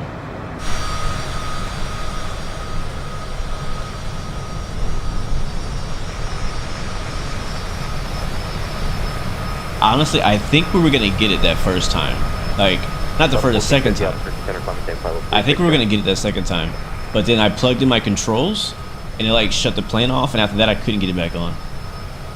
and then the other 2 attempts it just wouldn't start. So it's kind of inconsistent and honestly unreliable. And when I fly, I need a reliable plane, especially when I'm streaming.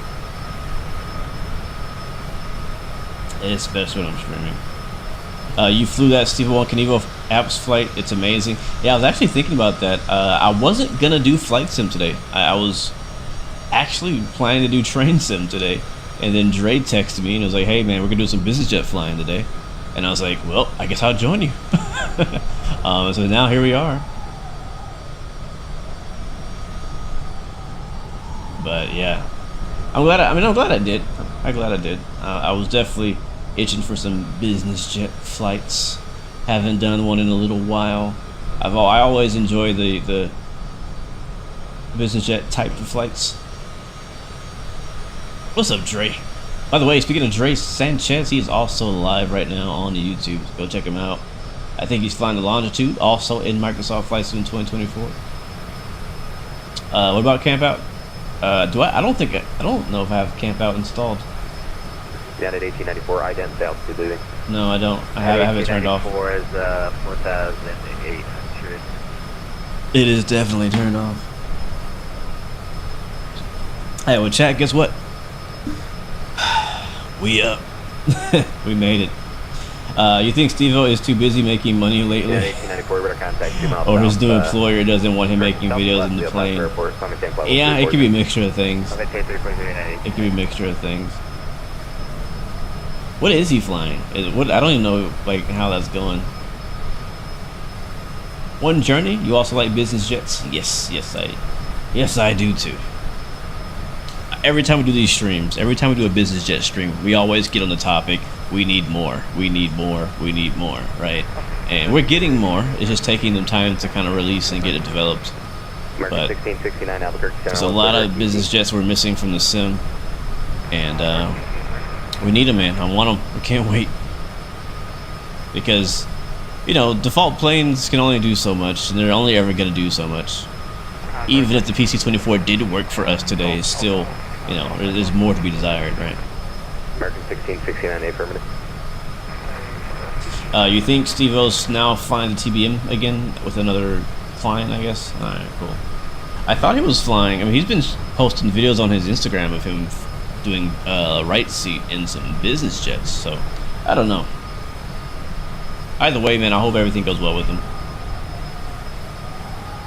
I hope everything goes well with him. Chat, anybody going to Sun and Fun this weekend in Florida? I do know of a few people in chat who are going already, but curious who else is going or even knows about it. And if you're not going, there is actually a Sun and Fun event on VATSIM this weekend also.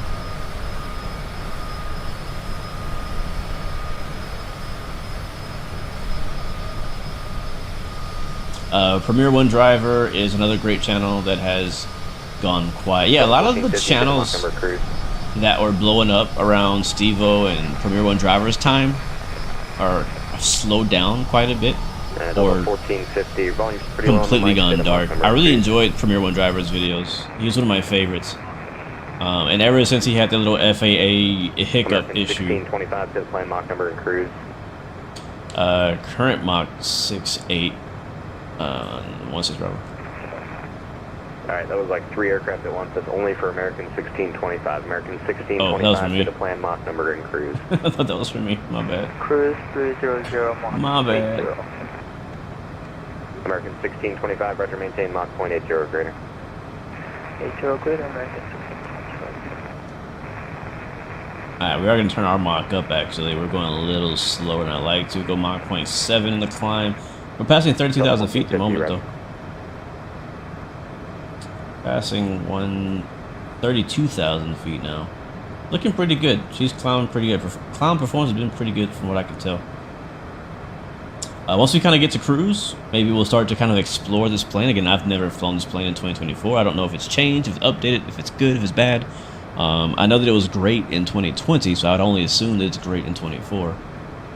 But and honestly, what makes it great is kind of all up in here, all in these systems. So I'm really curious of like what's in there, and I think the Piaggio actually literally uses the exact same backing. I think I could be wrong, but I think it does.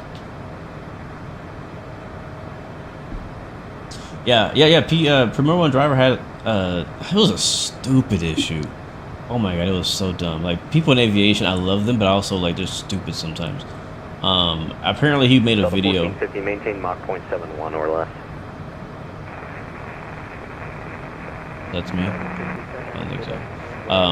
There's one video he made a while back where he exited the runway and he announced. It was an uncontrolled airport, I believe. It was an uncontrolled airport, and as he was exiting the runway, and right before, or right on, either right before or right before passing the hold short bars to the runway, he announced that he was clear of the active.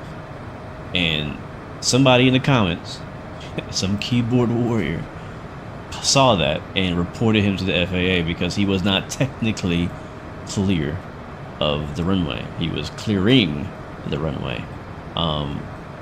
Such a small thing, and it's something that happens all the time. Something that pilots do all the time, and I don't personally think it was unsafe because he was thinking of, you know, the pilot inbound to help him kind of get ready to land. You know, he was thinking ahead of time. He's like, hey, I know an aircraft is in pattern or he's on final. I want them to know that by the time that they set up, that I'm clear. So instead of waiting a couple more seconds to call clear, he called it a couple seconds early.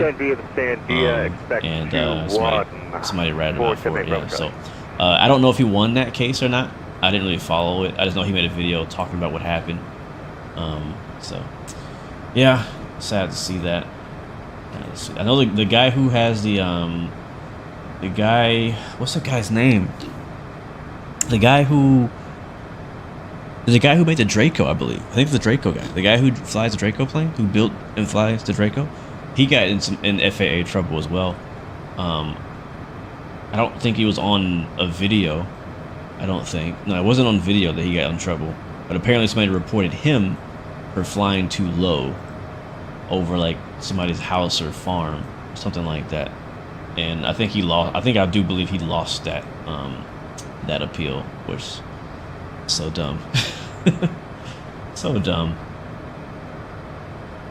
They are, Gramps, they are, man.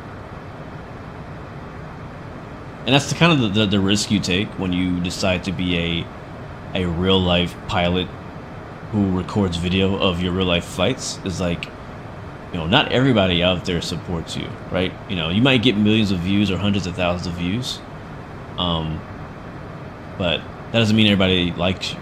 Some of them are watching you, waiting for you to fail or make a mistake or whatever. Or some of them are jealous. I don't know. I don't know what their drive is, but that's why you got to be on it. If especially like in flight sim, man, I can crash this plane and I can never, you know, that'll never hurt me in real life, right? But in real life, if I make one little mistake on the radio and I don't like put a disclaimer on there or say, hey, I debriefed this and I made this mistake, you know what I mean? Like, you could, you know, literally almost lose your license for it, which is stupid. But yeah. Yeah, probably some freshman from Embry-Riddle. Probably, man. Probably, man. Was it Mike Patey or Trent Palmer? I don't know. I know the guy who jumped out the plane. That was dumb. I mean, that was obvious. If you guys don't know, there's a guy who jumped out of a plane. I think he had an engine failure. So he was a YouTuber. Pretty successful channel at the time, I think. Pretty risky channel as well, but he was flying a plane over some mountains at one point. He had a parachute on board, and his engine went out. He couldn't find anywhere to land, and instead of, like, you know, trying to land anyways, he decided to jump out of the plane with a parachute, and he recorded the entire thing. And I think he lost his license for that, and he might have got, I'm not sure if he went to jail or anything, but I know he got in some pretty big trouble for that.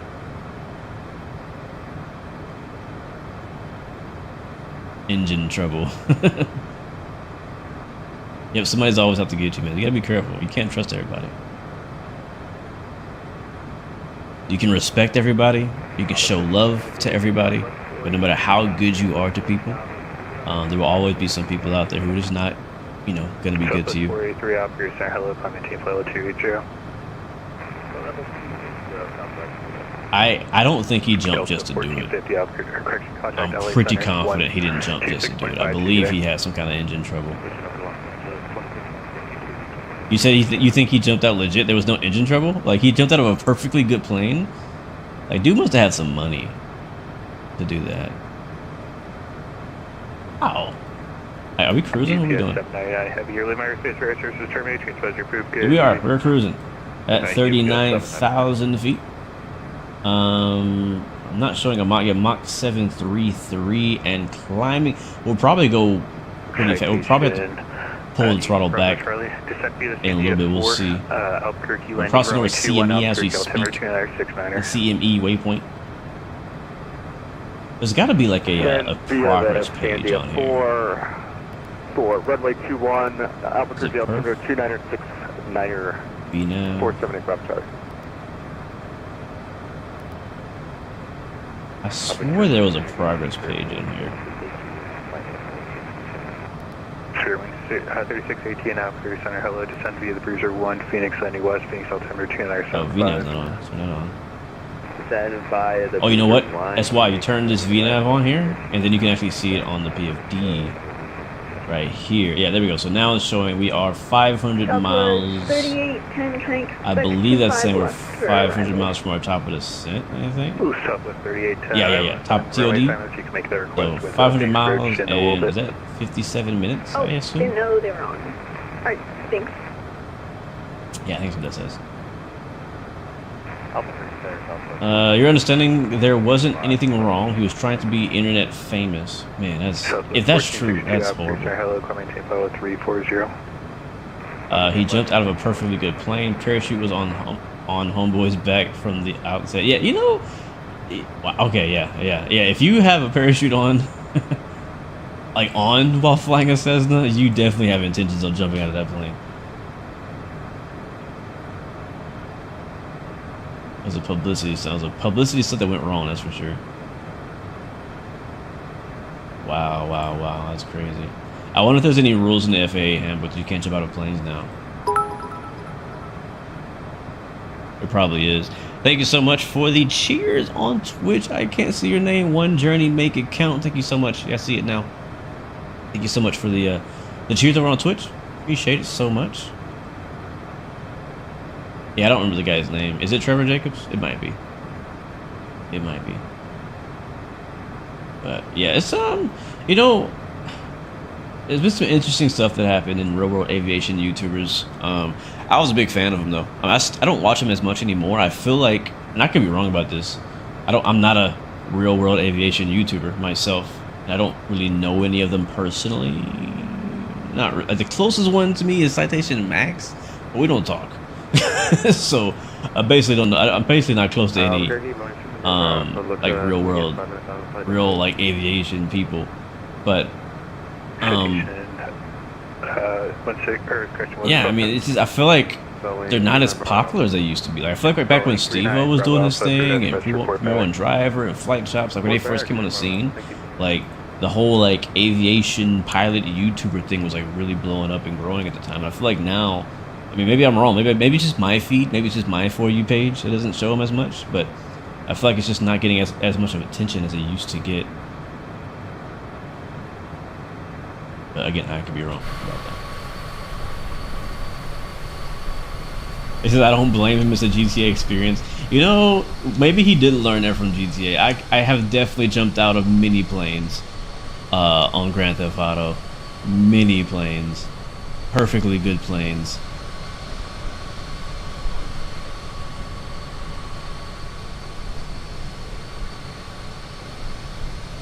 Yeah, I love the journey that Citation Max has taken.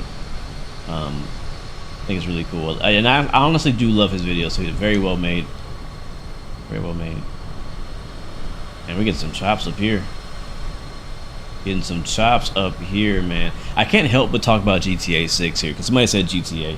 Kronos, it's your fault. You talked about you said GTA. So, out of curiosity, how many of you guys in chat right now plan to buy and play Grand Theft Auto 6? Like, I know for most of us, our main game our main flight sim. Sorry, our main main game is flight sim. And then there's plenty of other games that come on. I mean, you guys see me play many different games on stream and stuff like that, because I'm a gamer at heart. Like, I love flight sims, like my main, and then I have train sim and then racing. Those like my top 3. Like, no matter what game comes out, I always fall back on flight sim, train sim, and racing. Like, those will never go away. No matter how good GTA is, I will still go back to my sim racing rig. I will always go back to my train sim. I will always go back to flight sim, right? Unless GTA makes, you know what I'm saying, like some ridiculous airplane. No, it's not gonna happen, right? There's gonna be planes, but it's not gonna be. It's never gonna replace flight sim. My point is, like, yeah. I mean, I'm curious how many people in flight sim are actually gonna play GTA. Mario Kart will cost $80 to $90. Wait, what?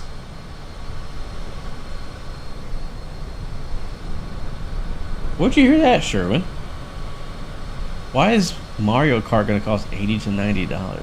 I did watch the Nintendo Direct thing today, where they just announced the Nintendo Switch 2, and it honestly looks pretty good. I didn't see any prices. It comes out in June, which is pretty soon. But yeah, I mean, it looks good. It definitely looks like an upgrade. One Journey says, I love Choice Matter, so ATS, ETS, Train, Forza, GTA, and 5M. Gotcha. GTA is your first true love. Same, bro. Same. What happened to the PC-12 or 24? It died. It's back in the hangar, man. Unflyable. It's not airworthy. No, but seriously, let's talk about Nintendo. Seriously, let's talk about Nintendo. What happened? The Switch looks good. Why is Sherwin in chat saying that Mario, the new Mario Kart, is gonna be $80? Why would somebody pay $80 for Mario Kart? The digital version is $80 and the physical version is $90. Are you kidding? Are you? Let me Google this. Where'd you see this? Where you learn this? Where is this at? I gotta look this up. Why would Mario Kart be $80?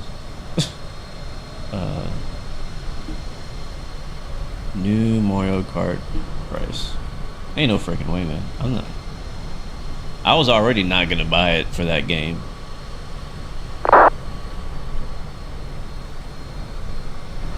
But at $80, $90, I'm definitely not buying it at that. I'm trying to find like a post somewhere.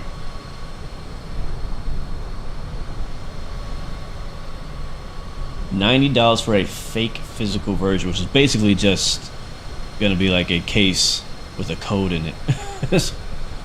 That's all physical copies are now today. Like, that's actually what physical copies of games are. It's just a nice looking case with the cover art, and inside of it you just get a key code for the game to download. That's what it is now.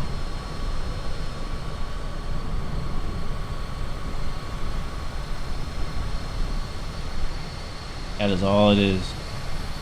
ATC is kind of quiet. Center, good evening. Okay, there he is. There he is. El Paso, short 26 left. There he is.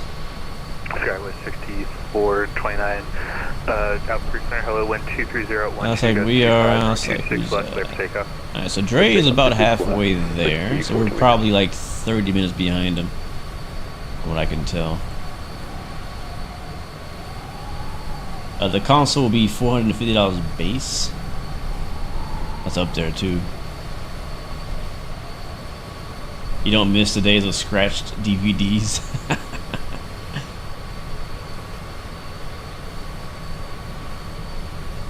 It says Nintendo revealed that the game will have a $79.99 price tag.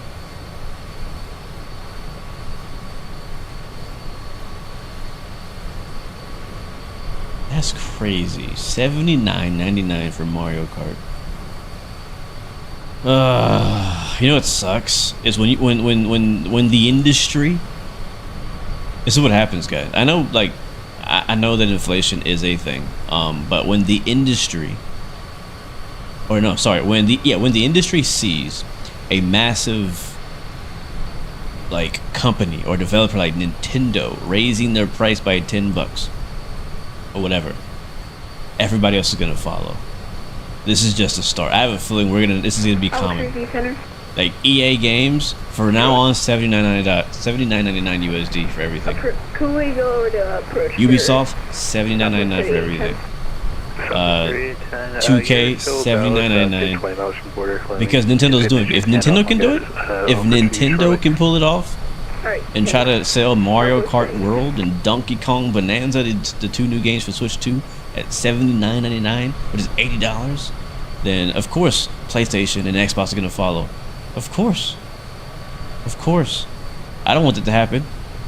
That's what's gonna happen. I'm thankful that I'm on a PC. I'm on Steam, where games are like $20-$30 and on sale very often. Yeah, but yeah, I mean, my first impression of the Switch 2 is that it looks good. It's definitely an upgrade from the first Switch. It's definitely more like an actual gaming, like a handheld gaming console, kind of like the Steam Deck, rather than just a. I don't know. The Switch, it always felt like more of a toy to me. It always felt like more of a kiddie thing, you know, a group family thing. But when I watched the live stream or whatever it's called, you could tell that they were targeting a much higher, older demographic this time, because they have all of the normal, you know, Nintendo games like Mario Kart, Donkey Kong, and all that good stuff. But they're also gonna have like Cyberpunk now that's supported, Elden Ring or Scrolls, whatever it's called. There is Hitman is gonna be in there, and all of that's gonna be able to be played at 4K on your TV if you plug it into a TV. I can't remember what else is there. I know 007 is launching something on Switch, which I'm a little like, if I do get it, it'll probably be because of 007. And people, I guess, are now thinking that if Mario Kart's gonna be $80, that, you know, GTA could be $100. Now, my thoughts on that is that it could be. I really hope not. But honestly, bro, if GTA tried to charge $90, I'd probably pay for it. I'm just being honest. I mean, they kind of got me. They kind of got me by the neck. I don't want to pay that much, but I probably will. You know what I mean? Anybody else feel me on that? You just checked Walmart, and the physical version is 79 USD, not 90. From what I heard, 90 is for different currency. Yeah, that sounds about right. It'd be hilarious if GTA sells for 70 and Mario Kart's 80. That would actually be funny. That'd be really funny. Here's the thing, though: GTA doesn't even need to sell at 100 because they're gonna sell quantity. They're gonna push quantity. They're gonna have the units, man. GTA 6 gonna be like 110, 120, and then you still gotta pay for the freaking in-game crap. Oh my god. I mean, I bet GTA 5 is wishing they charged $90 for their game 10 years ago, right? Like, how much more money would they have? Do you remember Astrobot, the game Sony used to show the players how capable the console is? Well, Nintendo created kind of interactive manual that, guess what, is not free. Are you talking about the what's it called? I saw that part too. It's like a Nintendo tutorial. Which I was like, okay, why do you even need that? Why does anybody care? But so you're saying that part, the Nintendo tutorial, is not even free? Yeah, they're just trying to get money, man. That's just greedy. That's just greedy at this point. Yeah. So worthless entertainment says you won't like it, but you'll pay. Contact LA Center 126.52. Good day.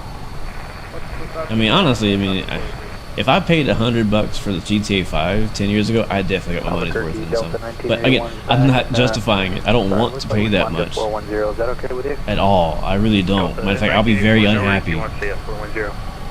And oh yeah, trust me, my review will be even harsher if I pay that freaking much for a darn GTA. The servers better work on day one. I'll tell you that much. Devilish Dog, welcome to the stream. Good to see you. I've been hearing some rumors. I'm not sure if they're a fact or fiction. I don't believe anything I see about GTA 6. Anytime I have a bunch of like Twitter accounts that like I don't even follow them. They just pop up. But I don't trust anything that they say about GTA 6. So like, oh, a trailer comes out on April 1st. No, come on, man. We know that's not gonna happen. Flare is 1881. American Space Research determination. So yeah, I don't. I've been hearing that. I've been hearing that there's supposed to be another trailer coming out later this month, but I don't know if that's true or not. You've been playing a lot of Once Human lately. I haven't seen that one. You'd pay 150 and not even bat an eye. I probably would too. I probably would too. I mean, if we pay $120 for a freaking business jet and X-plane, I'll probably drop 150 on a freaking GTA 6, man. We've been waiting for this game for so long. This game is a part of our childhood at this point. We have residency in San Andreas. You know what I mean? Like, come on.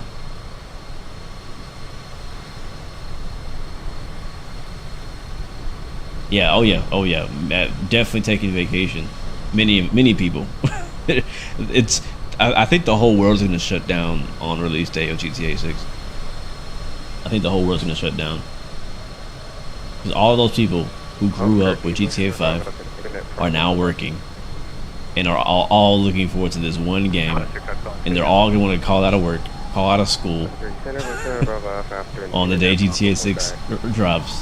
And yeah, don't go to McDonald's. You know what I'm saying? Don't go to the post office. Everybody's going to be short-handed.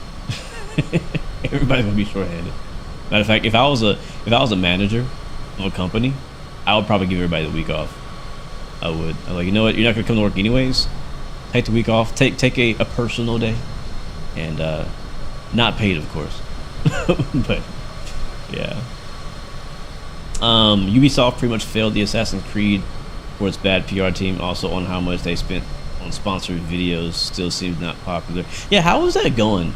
How is that latest Ubisoft Assassin's Creed going? I was expecting it to fail because just of their reputation, but you never know. They might, you know. I mean, I think Ghost Recon is a really good game, so they have the ability to make good games. So I'm curious how that actually went. Has anybody played it? Is it actually any good? He says, I won't be happy until the games cost more than a GPU. You know, we're going that direction. We better be able to play basketball in GTA 6 so I can drop my 2K spending. You know, you could play basketball a little bit in GTA 5, couldn't you? What was that? Citation D, Bravo Charlie, contact Albuquerque approach 127.4. Good day. I can't remember, but it wasn't like 1v1 or anything like that. Like, go you to could pick them all and approach shoot it. 127.4, 478 Bravo Charlie. But yeah, I mean, there's so many things that I want to be able to do in GTA 6. Like, I kind of hope that, honestly, I kind of hope that GTA 6 allows us to kind of combine all the stuff that we enjoy. Like, we know there's gonna be planes, we know there's cars, we know there's interiors. 3618, contact approach 128.65 today. I kind of hope there's like farming in there. It'd be kind of cool. I'll hope there's trains. I know there's gonna be a train. I just hope the train's like really fun to drive. Because in GTA 5 there was trains, but it was never designed for you to drive them. They were more like parts of the scenery in the world.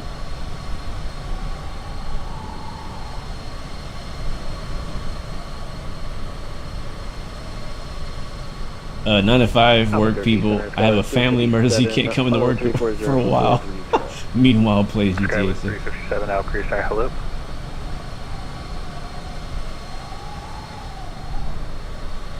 People are mad because they included a black samurai, despite the fact that it was historically inaccurate. Like an African American samurai, like an actual black guy. Yeah, I mean, I'm black, and I don't think that's right. Unless they're doing like, if they were doing like current day samurais, okay, I could understand a black guy being a samurai. Like, I mean, we could do anything. But if they're being historically accurate, right, and this is like in the past, then yeah, you shouldn't have any black samurais. Can't wait to buy and own apartments and own cars and be able to visit other people's houses online. That'd be fire. Yeah, I'm looking forward to that too. I enjoyed that in GTA 5 too. I enjoyed owning an apartment. I think I bought a few apartments in GTA 5 online, and had obviously had a bunch of cars and planes that I owned as well. I hope there's gator hunting. There's definitely gonna be gators. I don't see why not. I mean, Red Dead Redemption has gators and gator hunting, so they already had that mechanic figured out. So I don't see why they wouldn't be able to do gator hunting in Grand Theft Auto. That'd be sweet. As a matter of fact, speaking of that, I hope the hunting is actually really good. Because one of my favorite things to do in Red Dead Redemption is hunt. I'm not sure about anybody else. Like, I don't know why it's so satisfying. It's like it has a lot of the mechanics of like a hunting game, but like simplified. Like if you go and play like the Hunter, like the actual hunting simulators that are out there, they're fun, but they take, you know, it'll take you like an hour sometimes to hunt down a single animal, and they basically, you know, make that simplified. So you can hunt down something in like 10 minutes, or 15 minutes, 30 minutes in Red Dead Redemption. So I really enjoy the hunting in Red Dead Redemption. I like skinning the animals and putting them back in the horse, taking them back and selling them. So it'd be cool if they had some sort of gameplay like that in Grand Theft Auto, where you could go out and hunt whatever it is you hunt in Florida, gators or whatever.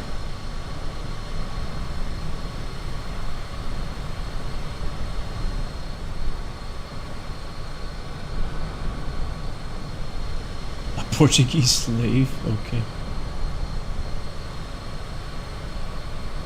Historians are not 100% sure he was a samurai, but he did it. So there was apparently a black samurai at some point, potentially. All right.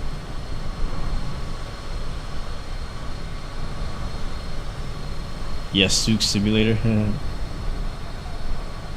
The only thing you can hunt in Florida is gators and crackheads. Yeah, I mean they have to kind of use some creative license as well, right? It's obviously a fictional place, so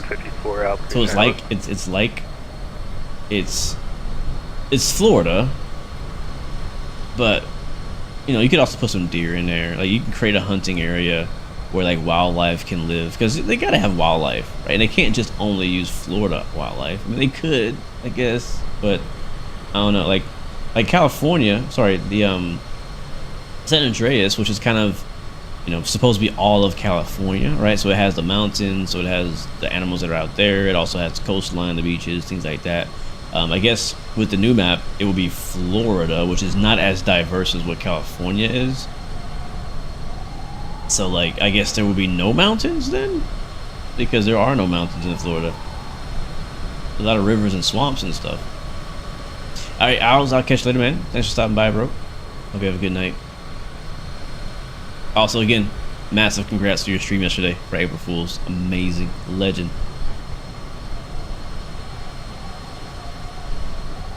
Legend.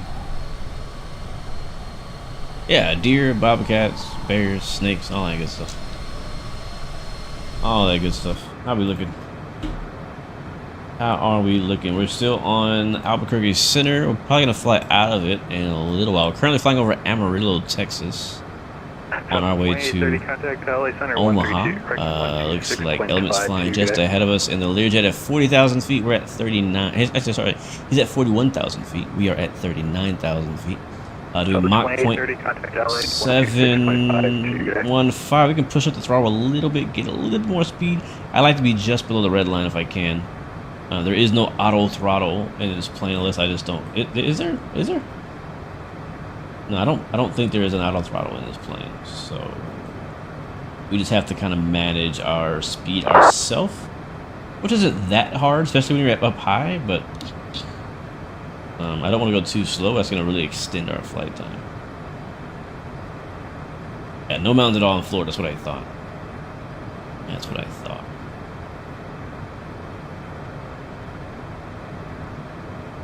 That is what I thought. Yeah, over Texas. At the moment, North Texas. I believe somebody in chat was mentioning American Truck Sim. And I think that new Missouri DLC drops tomorrow. I've honestly been having a lot of fun racing lately, and it's gonna be kind of hard to pull me off the racing wheel and put on the trucking wheel. But I do want to go trucking too. I haven't trucked in a while,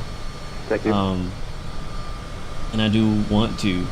I technically can do both, I guess. I don't know. We'll see.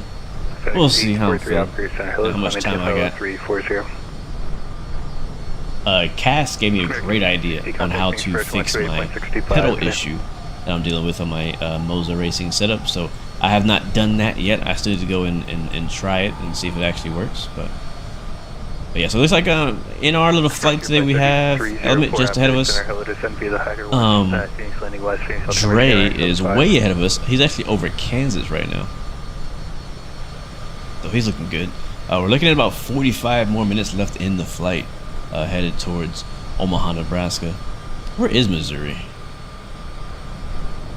Where the heck is Missouri? Oh, it's over there. Wait. Oh. Wait, let me see. Okay, so usually on American Truck Sim, they kind of like do the states in order. Like they go up and down, up and down. This is the first state east of Kansas and east of Texas. So like the whole, like the next line of states, like Minneapolis, Minnesota, Iowa, Missouri, Arkansas, Louisiana, like all of that would be next, I believe. And then I know they've already talked about scouting Illinois, which is exciting because we can get Chicago pretty soon, a major city for cargo, major hub in the United States for cargo. They're trying to get Route 66. Where is Route 66? Where is Route 66? Does that run? Yeah, where the heck is Route 66? Let's find out. I don't think I've ever been there. Yeah, it's gonna be a while till we get Florida, but they are planning on. I know they're trying to include the entire United States on American Truck Sim. That I know. Okay, so it looks like I just put up a random Route 66 map. Oh wow, I did not know that. Okay, so Route 66 apparently runs from LA all the way to Chicago. Oh, is that what they're doing? So they're gonna do Route 66 and then branch out from there? Like the entire Route 66? That's kind of cool. So like it goes through LA and then Arizona, New Mexico, Texas, Oklahoma, a little bit of Kansas, Missouri, Illinois, and it ends in Chicago. I don't know why. I never really knew where that was. I didn't know that went from LA to Chicago. That's cool. That is cool. So okay, I see what they're doing. That's gonna be pretty dope to drive on American Truck Sim all the way from LA to Chicago. You can already drive from LA to Texas or Houston or even Seattle to Houston, which is amazing. It'll take you quite a few hours to do it, but it is possible. Southwest 587 Outpier Center, hello, descend via the Bruiser 1 Phoenix landing. That's cool. Yeah, I'm looking forward to some of the eastern states. Looking forward to Chicago. Looking forward to Louisiana. That's mainly because that's local to me. Like I live in Texas, so Louisiana is pretty close. I've driven through there a bunch. I don't think there's anything super exciting about driving through Louisiana, but it's just a state that I've been to a lot of times, so that's why I'm looking forward to that. I am looking forward to Florida and Georgia. Those two states I'm excited about. And then also Tennessee, the Tennessee mountains. Like I don't know how many more years it's gonna take them to finish the East Coast. The East Coast is so populated. Like what was the call sign? When you look at the population of the United States, you have the East Coast, you got the West Coast, and you got like Texas and Florida. Like it's kind of like where everybody lives. So there's a lot going on out there. That's gonna be a challenge to do, and it's gonna take forever to do it. Yeah, it's gonna take forever to do it. You hope they make Dakota as a bundle. Yeah, that'd be nice. That'd be nice if they did like a North Dakota, South Dakota bundle, because it's really just farms. Not a whole lot to look at in those two states. That'd be nice if they did a bundle there.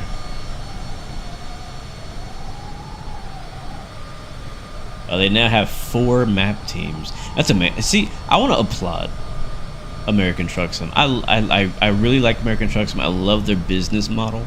There's no American Truck Sim 2025, American Truck Sim 2026, American Truck Sim 3, 4, 5. There's just one American Truck Sim, and they keep improving the engine, improving the graphics, improving the vehicles and the AI, and they're really just, you know, that's all they do. They keep improving it. And then on top of that, they give us DLC for more and more, you know, states. Started off with California and Nevada, and now we have half the United. We legit have half of the United States all in American Truck Sim right now as we speak. You can play it right now.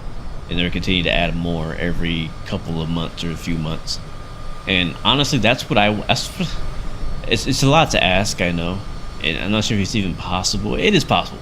No, I'm not gonna say if it's possible. I know it's possible because American Truck Sim did it, and their game is like 50 years old.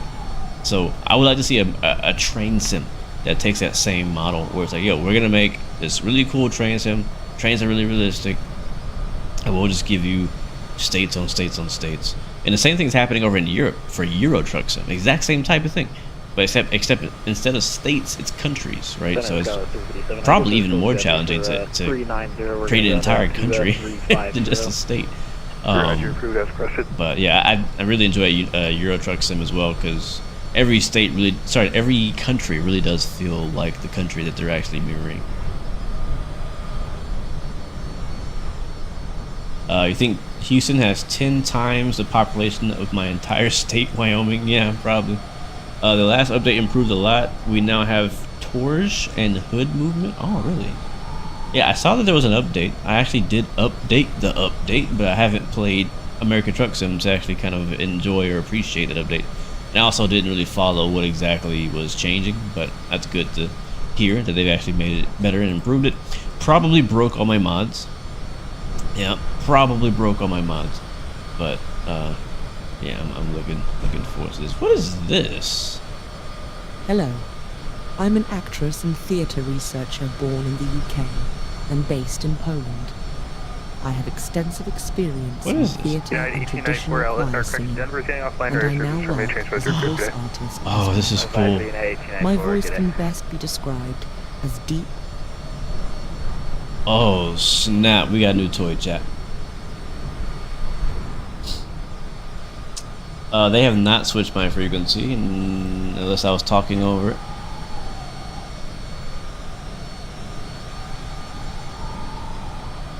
I think I'm still in his airspace. No, I'm out of it. Maybe I should check with him and see. Let me check. Albuquerque Center, citation 16 Bravo. Citation 16 Bravo, sorry about that, you're losing my airspace for air services, try to change as your approved today. Previously change approved, just check to make sure I didn't miss you there. Thanks for the ATC, man. Have a good night. Happy to be. Sweet. Alright, let's go into, oh, we're fast. Who cares if we're fast? There's no consequence. Alright, we're gonna switch over to the other comms now.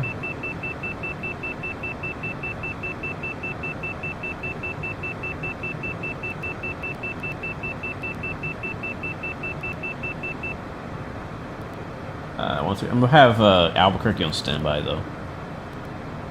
And we'll go over here, 1245.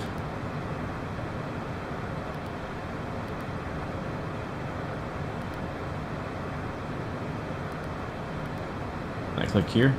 Okay, there we go.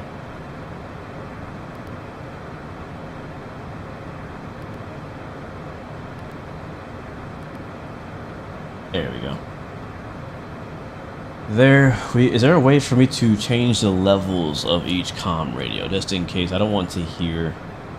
Oh, it's right over here.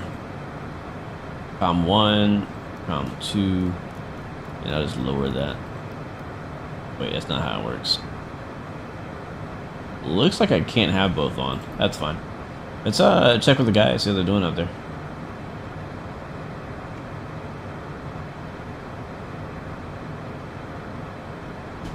Wait, am I right frequency? No, I'm not. Hold on.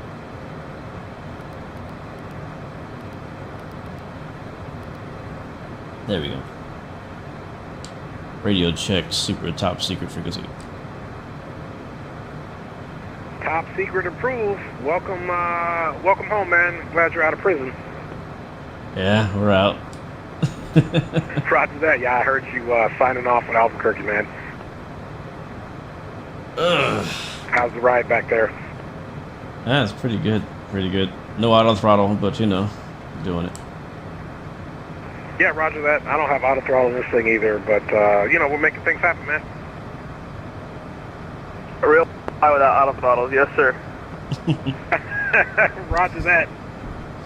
Yeah, man, I had to do a tail swap back there before we left. That PC-24 I was in, yeah, it was not airworthy, and I had to send it back to the hangar. Yeah, I think George from the Apache was operating that other piece. 1091 out, he's going to have a Comma 360. Getting a new bird. Thank God the company we're flying for has a lot of jets. Right? Their pockets are bottomless, my G. Sponsored by Proctus. Right.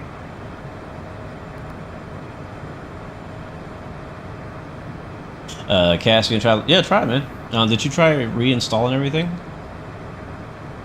I would definitely recommend doing a reinstall if you haven't. I mean, try again. If it doesn't work, I would say reinstall it and then go to bed. Like, don't wait for it. Just like do it when you're not, trying to play it. Sucks though, because I really was looking forward to flying with you. Seems like every time I try to fly with you, like something with your sim just doesn't work, Nice Side Gaming says, American Truck Sim is my late night drive while listening to audiobooks. Yeah, I could, honestly, that's the best way, in my opinion. The best way to play American Truck Sim, if you're not if you're not driving with friends, the best way to really kind of do the long hauls and stuff like that, American Truck Sim, is just like driving in real life. Like, get music playing or audiobook or listen to a YouTube video. What I kind of do, I have a phone stand, like not a tripod, it's just a single pod, but I sit my phone on the stand. I'll have, like, I don't know, some kind of show or a YouTube video, like a long YouTube video on, and I'll just drive. Now, obviously, I don't do that when I'm live streaming or making a video per se, but that's the way that I would normally do it when I have longer drives, so I don't get too tired or too sleepy to continue on.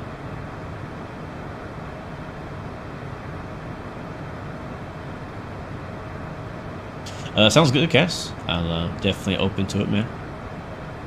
One journey, you're learning VetSim in the 737 MAX. Very good plane, bro. Very good plane. Is it the default MAX or the iFly MAX?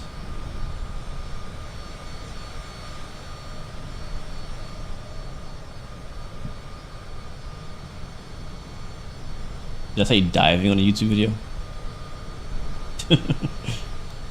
But yeah, that's a good way to do it. I do the same thing on longer drives in trains. Like, it's not too big of a deal in Train Sim World, because the longest drive you can do in Train Sim World is like 2 hours, and that's not very many DLC. But on Run 8, where you could drive for hours and hours, to restart anyway. I'm getting some little tiny micro stutters. We have hours and hours. In that case, I use. It's kind of the way I flight sim and train sim is. If I'm not streaming or making a video, I'm most often multitasking. Like, I'm usually working on something else. I'm like editing a video, for example, or working on whatever. Or maybe I'm not even working. Maybe I'm watching a race. That actually happens very often. I'm like just watching like a NASCAR race or an F1 race while I'm doing a flight. So that way I'm not really like all attention on the flight. But that's normally the way I do my flights and drives. Or else I'm just kind of like, alright, what's going on? What's next? You know what I mean? Anyways, we are flying over Kansas now. I'm not gonna lie, man. Flying over this part of the US right now, which is the middle of it, makes me want to play American Truck Sim. Wasn't too long ago that we were driving down there in the farms of Kansas, through Wichita, Dodge City, Topeka. Same thing in Oklahoma, Nebraska. All those are DLC we have now in American Truck Sim. I'm just making myself want to play it. That's all I'm doing.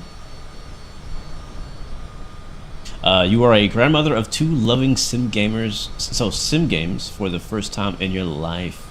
Oh, nice. Well, welcome to the sim gaming community. There are a lot. In fact, I feel like sim gaming has come up recently. Microsoft Flight Sim obviously is the top flight simulator, right? But there's a lot of other sim games out that you can actually enjoy. Some of them are more of like memes, more unserious, and others are more like, this one is more like, I'll say Flight Sim is more of a serious sim. Train sim is more of a serious sim. Where it's like it focuses more on realism. Is what I mean. Sim racing, right? If you're into racing, sim racing is also more of a serious sim. But then you get into things like Goat Simulator, or you get into fast food restaurant simulator, or what's the other one called? Clothing store simulator. What's that game called again? It's not clothing store, but yeah, there's a few other ones that are like, they're not necessarily Just a heads up, 30 minutes from top and drop. Not necessarily realistic. Copy that, 30-minute stop and drop. But they're fun. We're getting ready right? to hit transition here in about 1,100 feet. But they're fun, and they still kind of open your eyes and do teach you a little bit about like how certain different types of jobs work, you know. So I personally love playing different types of sim games. To me, it's like bring blue to work day is what it feels like. You know what I mean? Farming sim, perfect example. Farming sim, I would say, is more of a realistic sim as well, more of a serious sim as well, because that one does focus on like kind of like how farms really are managed, and I really like farm sim. I'm a long way. Nightside Gaming says, I just got my power supply fixed for my CB radio. I can talk to real drivers as I play. That's crazy, man. You can talk to, bro, imagine. Bro, you're sitting here in your home little truck sim. Breaker one, you know. Just pulling through Kansas at the next, oh my God, that's crazy. That's crazy, bro. Yeah, Flight Sim is pretty manual. Yep, I agree. Supermarket Sim is what it's called. Thank you. I couldn't remember the name of it. I could not remember the name of it. But yeah. It's good. There's a lot of good sim games out there. Oh yeah, don't forget Construction Simulator. That one I would say is again also more on the serious side, right? It's less of a meme, more realistic, but it's also not super realistic. It's kind of like more gamified for sure, but a lot of fun and pretty time consuming as well. But yeah, I didn't grow up liking sim games. Matter of fact, sim games weren't always a thing. But when I kind of took a step out of flight sim, not like leaving flight sim, right? But like just trying it out, like just trying out other sims. I was like, oh wow, like this is actually kind of fun, you know. I do want a boat sim still. I want a ship, not just a boat simulator. I want a ship, like big old ship. I want cruise ships, you know, whatever you call those things. The ones that have cargo, the oil ones, all that. I want that kind of simulator, and they're coming. I do know of a couple companies that are currently working on something like that. I don't know how long it's going to take though. But honestly, right now, Microsoft Flight Sim is the best ship sim out there, in my opinion. And they're in a unique place where if Microsoft wanted to put their money in there, they could legit either branch out Microsoft Flight Sim and make a ship simulator based on the same type of data, or honestly I think it might be better that way, or they could just invest more time into Microsoft Flight Sim and make the ships and the ship simulation and water and all that better in Microsoft Flight Sim, which I don't think would be a bad idea. But they could, like, they literally already have many of the pieces. They have a head start of making the ultimate ship simulator, like full scale, 1-to-1 scale ship sim, if they wanted to. I don't know if they will though. They also, in a way, as well have, they could also go into train sim, like Microsoft Flight Sim. And honestly, I wouldn't be surprised if they do it. I don't know. Microsoft has a lot of, I don't know, man, because train sim is a niche. I don't know if there's enough money in train sim for Microsoft to go into train sim. Same thing with ship simulators. It's also a niche. I'm not sure that's big enough of a niche for Microsoft to go into that market. But if you think way back in the day, like about around before my time, they had a train simulator. There was a Microsoft Flight Sim. Sorry, there was a Microsoft train sim back in the day, which is now called Train Simulator Classic, which is now owned by a different company. And I don't think they ever had a boat sim. They did have like a fighter jet thing, I think, back then. So, but yeah. You want a bush flight sim. We already got that. That's what this is. But no, I get what you're saying. They could definitely improve the bush flying to make it more better, I guess. But yeah, I don't, yeah. Yeah, that'd be cool. That'd be really cool. The ultra long hauls would be weeks long. So there is a game, there is a ship simulator out there right now. What's it called? I think I just deleted it. Not because it was bad, it's just I wasn't using it and I needed some space. Nautis Home was the name of it. Nautis Home. And let me look something I found was interesting. Is it Nautis Home? I think that's what it's called. Let me see. Nautis. I think that's what it's called. Nautis Home Ship Simulator. Is that the name?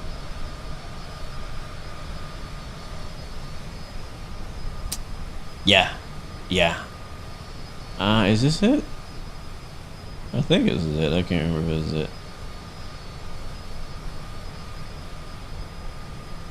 No, it's not Nautis. It's something else. Nautis is the newer one that's coming. That one is currently in early access for Patreons. I'm actually signed up as a Patreon because I really want a ship simulator so bad that I decided that I'm going to support these guys. I like the direction they're going, and I was like, you know what? I'll be a Patreon to help them, you know, make this dream come true. There's a different ship sim. What's it called? Yeah, there is a bush flight game, a bush flight sim coming that they've been working on for a long time. I don't know when it's coming, but it's coming.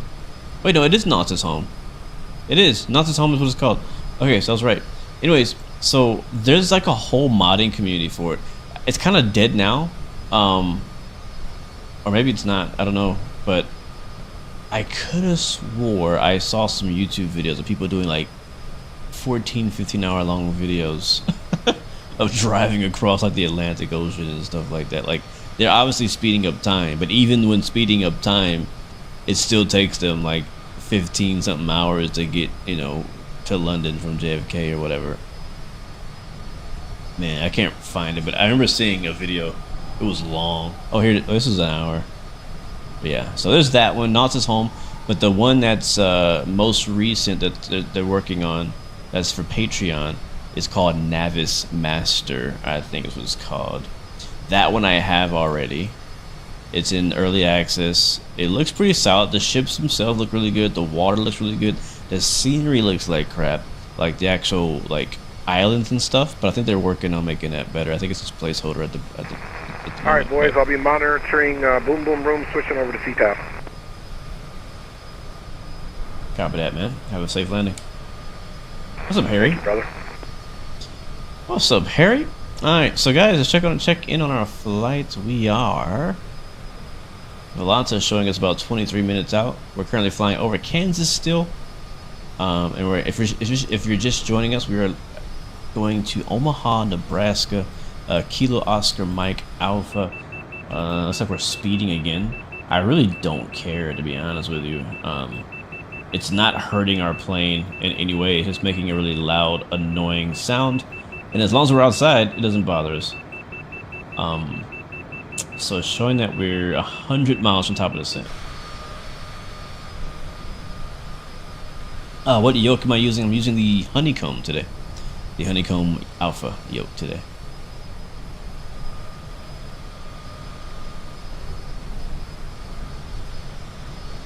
But yeah, so Bush Flight Sim. Bro, I am so excited for that game. I've been waiting for that game for a long time. That game was canceled and then made alive again in the last year. Or no, in the last year it came back alive, back into development, but last year it died. They actually announced that for whatever reason they weren't continuing development on it, which sucks because they were actually giving us pretty frequent updates on their progress. And basically, what is Bush Flight Sim? For those in chat who had never heard of it, it is a flight sim. It's actually funny. Now that I think about it, because when Bush Flight Sim was announced, all we had was X-Plane and Microsoft 2020. And one of the cool things about Bush Flight Sim is that you're a person now. You're not a plane. Like if you play like X-Plane, for example, Like, there's no way to disconnect yourself from the plane except for free camera. Similar, in 2024, they've introduced now the walk around mode, which allows you to walk away from your plane in first person, explore the world in first person, right? Which is cool. But that's also what Bush Flight Sim does. Bush Flight Sim is you are a character, you are a person in this world that they've created. It's a fictional world. In this world that they created, and they have these realistic planes with realistic physics, realistic weather, realistic challenges. You're in the mountains and stuff like that, and you're basically it's basically you have to go out there, and it's like a career. You go out there, you take your plane, you go to your plane, you manage your plane, make sure your plane is good, make sure it's not broken. You go fly out, you do missions. So it's basically like career mode. Now that I think about it, it's basically like Microsoft Flight Sim's career mode, but like better. But yeah, so you do that. I think you can own multiple planes, but yeah, I mean, I don't know too much about it. Again, it never released. They never gave us all the details about it, but it looks really fun, really good, and I am still looking forward to it. Graphics look pretty good too. Can I put my live notification where you're leaving from and going to? Bill D, what do you mean exactly? My live notification where I'm leaving and where I'm going to. I can tell you right now where we left from El Paso, Texas, and we're going to Omaha, Nebraska. I know I don't have that on the overlay. Are you asking, can I have an overlay with that information on it? I used to have one, and I don't anymore. It's just the simple of it. Can I have one? Yes. It's not too difficult to make one.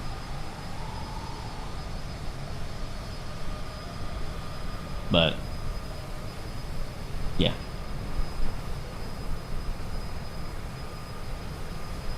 Oh, we got some clouds up ahead.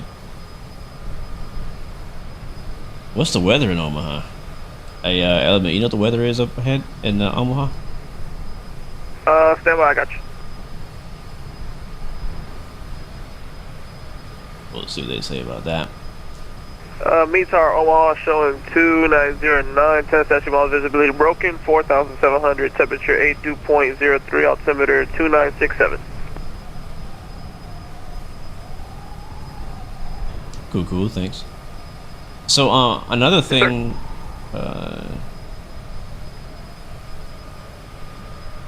I say realistic, you say manual, as long as it has larger game tools, easy mounting.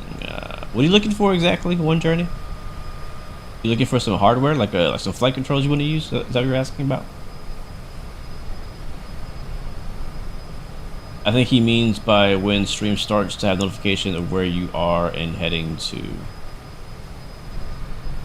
I think the only way to do that would be to put that in a title, because whenever, for those who do get notifications of live streams, you usually get notification in the title. You get what's in the title in notification. Like Twitch has a thing where you can actually put something different as your like streaming notification, and then have a different title to your stream. YouTube does not have that.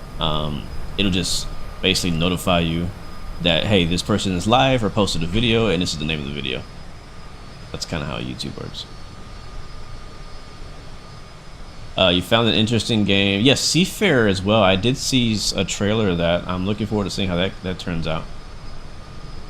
Looking forward to seeing how that turns out. One Journey, if you don't want to get like a whole like yoke and stuff like that, like what I have, you could use an Xbox controller.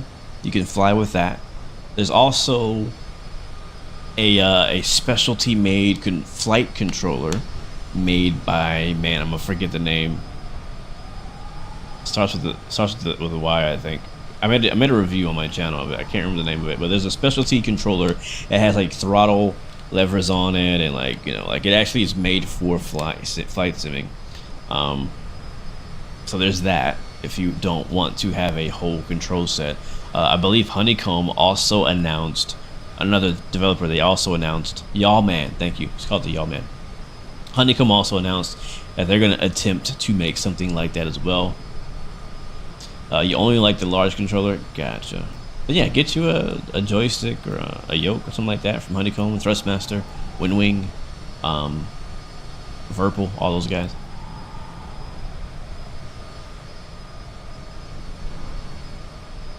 Can I put a link to the ship game that I mentioned? Are you talking about the latest one the one that's in development right now? What's it called again? Navis Master? Yeah, I can drop a link to it. Navis Master. It's just a Patreon, I believe, right now. There's no actual website yet. But yes, I can drop a link. Yes, Meridian's making one. Yeah. Not Honeycomb. Sorry, I'm probably gonna make that mistake a bunch. call them Honeycomb. All right, there's the link right there. Yeah, there you go, right there. Thrustmaster TCA is a great pack for you. Great pack for you. Windwing is coming out with their own throttle later. It's not. They'll probably have a pack that goes with the joystick too. I assume they'll bundle it together.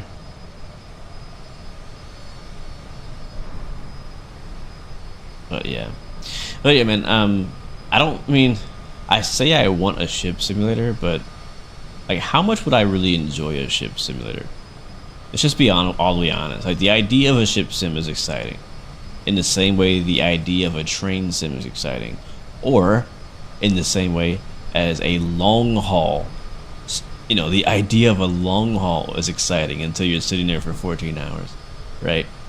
So like, I know there's some people who just love maritime and the water and boats so much that, you know, they will love a ship sim. But for some of us, we might not be that hardcore enough. But I don't know.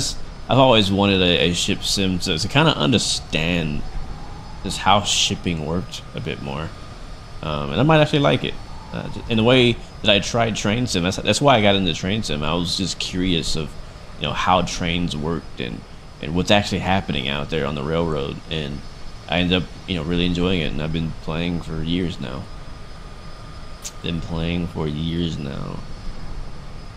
But yeah, I found this new thing on Epidemic Sound.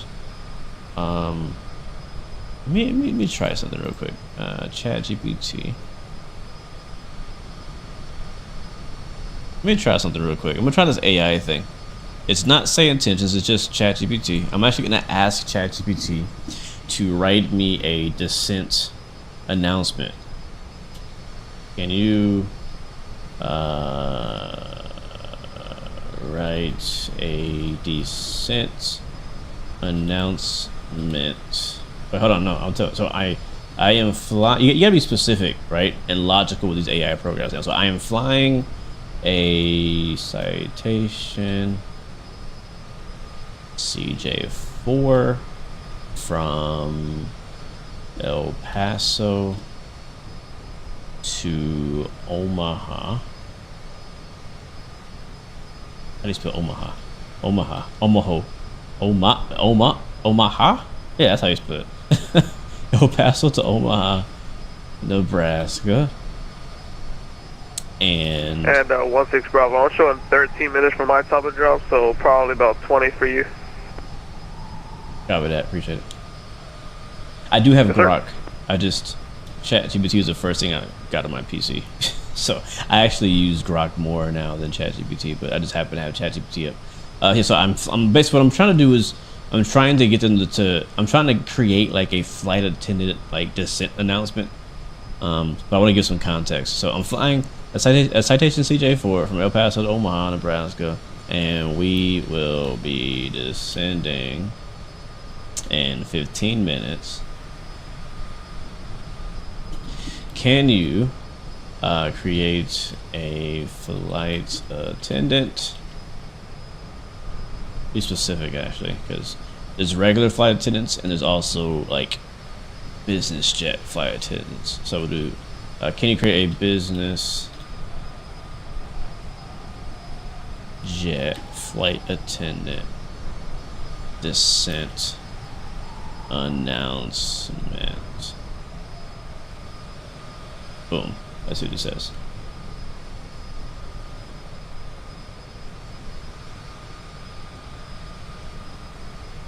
Let's see. All right, cool. So the reason I'm doing this, I didn't even read it. So, is Epidemic Sound, which is the website that I use for all of my music my copyright-free music on my streams and videos. They have this new tool called Voices Beta, and what it says is that I can actually type text in this box here that you guys can't see right now, and it will like talk it for me. So let's just see what it sounds like. I want to test it. So I got that. I gotta shorten it because it's too long. I can only do 500 characters. Let me read through real quick.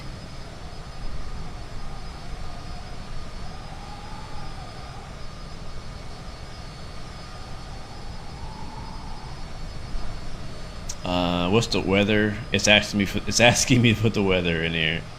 Weather in Omaha right now. Actually, I need to be doing this myself too. I need to find out what the weather is in Omaha. It's about to land. 290 at 9 knots. Broken. It is VFR. Temperature is 8 degrees Celsius. That is 46 degrees Fahrenheit.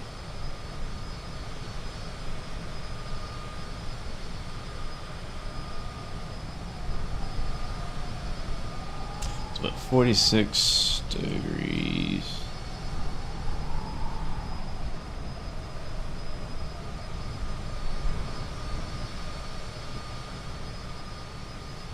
Partly cloudy at 46 degrees.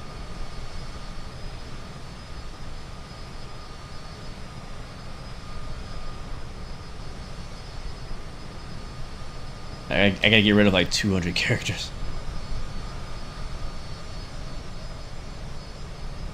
Let's delete all this. This is not important. No, I'll keep that. Never mind.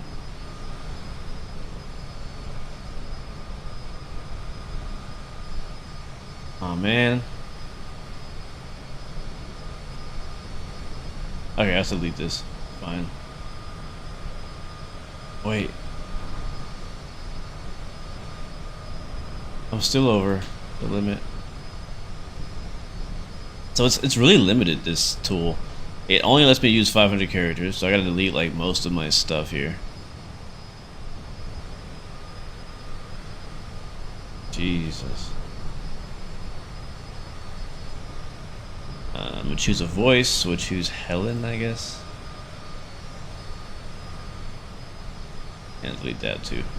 I just want to test this. Let's see.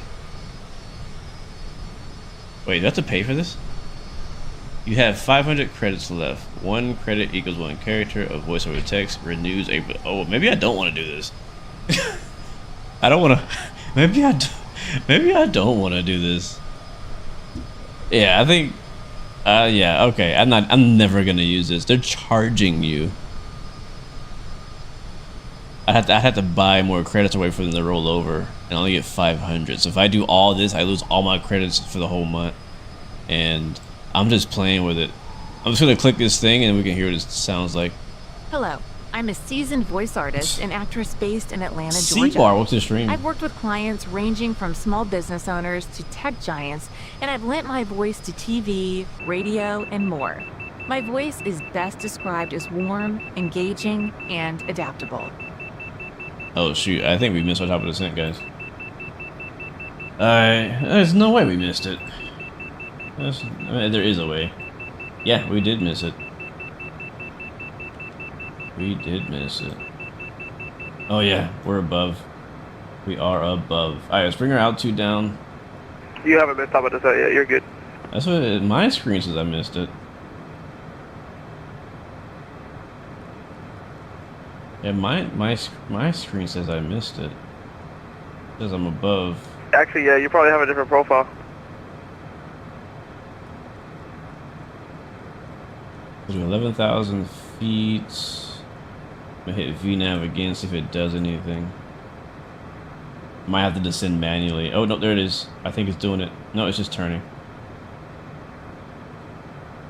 Alright, let's go vertical speed and descend. Yeah, we missed start. Whoa, what was that wind shear? Holy. C-Bar, yes, I do have the wrong aircraft in the title, description, and thumbnail. We were originally flying the PC-24 2024, and it did not work out for us. So now we're on the Citation CJ4. There's still a 4 in it, so I think it passes. So I think VNAV is armed, but since we overflew it, we're going to use the vertical speed to get us down. All right, there's our descent. Man, that sucks. I had a really good announcement there that we made on ChatGPT, and now I can't even use it.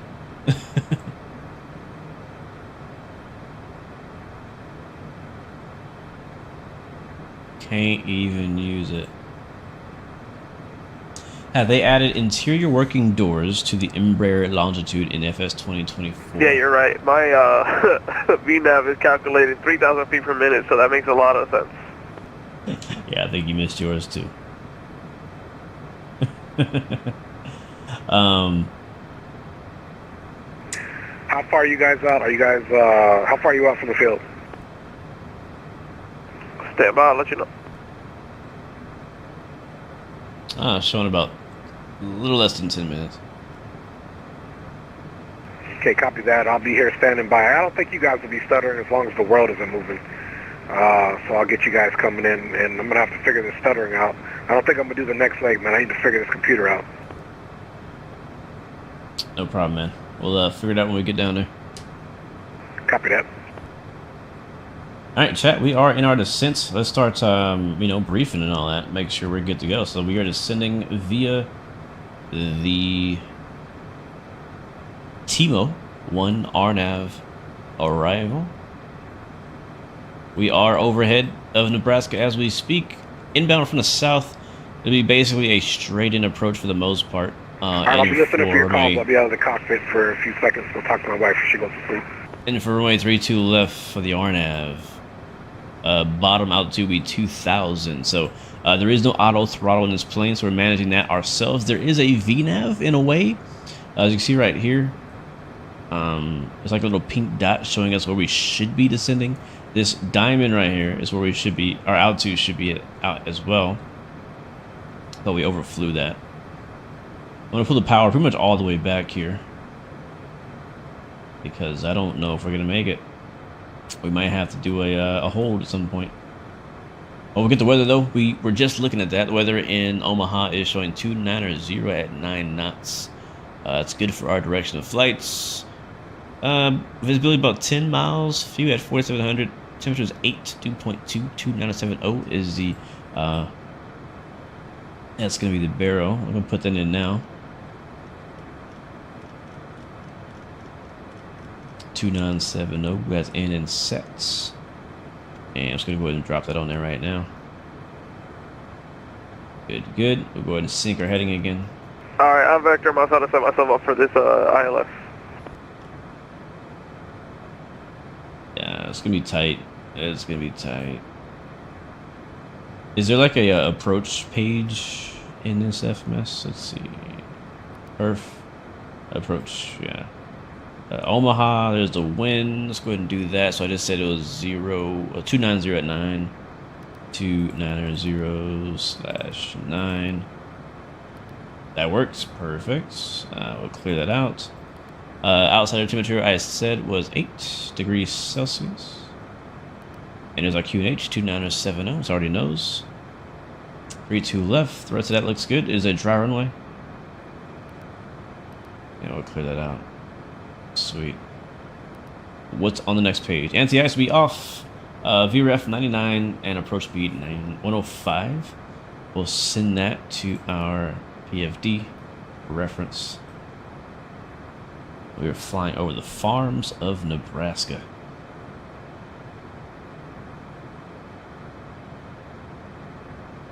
There we go.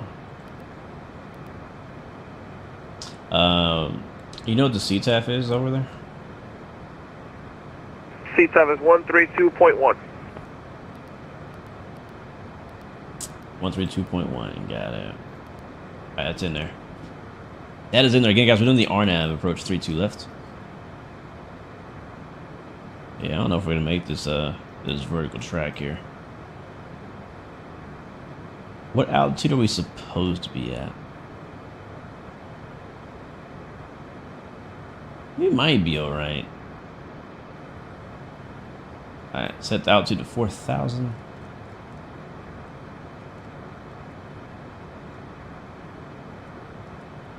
Nice. Sweet. Sweet, sweet. You know, it's good to be back in a business jet. I didn't get to fly the jet that I wanted to fly, but so far this this all right, CJ4. my G's, I'm all set up at the touchdown blocks on runway 32 left, so you guys got this. And by the way, yeah, mine didn't even pick up the RNAV, so the RNAV may be janky on that. I had to use the backup ILS as well. CJ4 is shown to be pretty reliable so far. Copy that. We'll watch for that. And it does actually support all of the Microsoft. And it's definitely crosswind, so as you're coming, you're going to be getting pushed from left to right. It supports all the Microsoft features, walk around mode, all of the pitot coverage and stuff like that, chocks and all that. Alright, there's Omaha down below us, the city.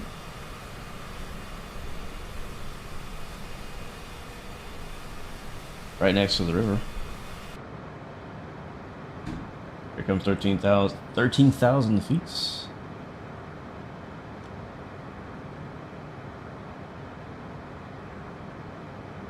Alright, we're good, we're good, we're good.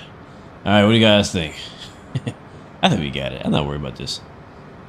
The only part I was honestly concerned about was the startup, figuring that out. But it's a plane. I can land it. We'll butter it. I'm confident. I'm real confident.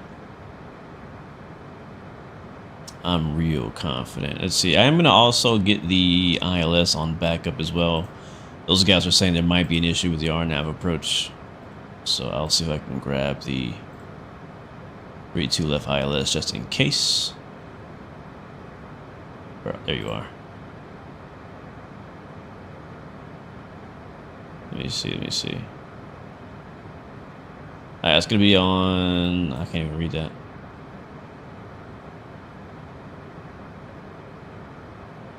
$111.9. Alright, we're at 9,000 feet. Lights coming on.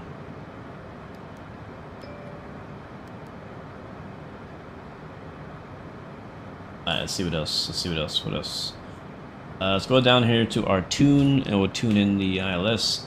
Yes, it didn't do it, so 111.9. That's gonna go there. Boom. That's our ILS right there.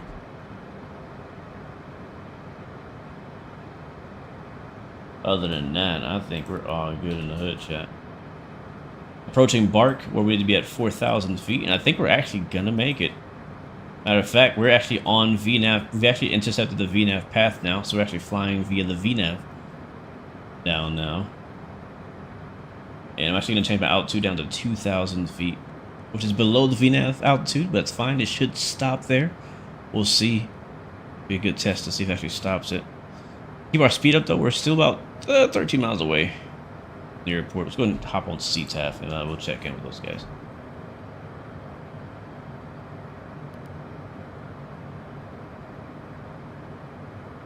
Omaha traffic citation 16 Bravo inbound from the south 12 miles, expecting the RNAV 32.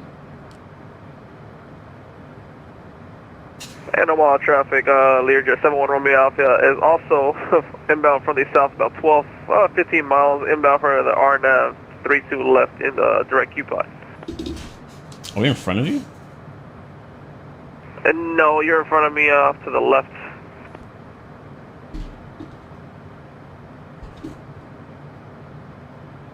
Alright, let's see if we can get the replay mode to work today. Forward. Alright, that's done. Alright, we're recording the replay. Hopefully it works. Alright, lights are on. Chat, help me out. Anything else we're missing on our before or our approach checklist? There is a checklist that I'm not using in here.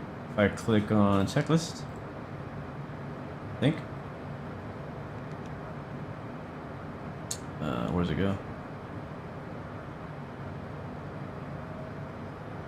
Where's the checklist show up?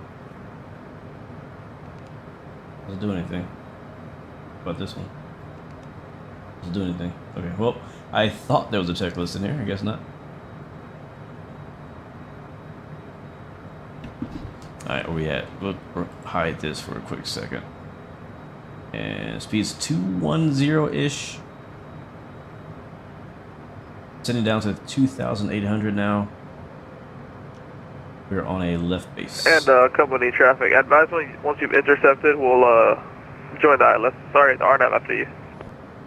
Copy that. Yeah, we're on a left base now. Looking at about 8 miles, 32 left, Omaha.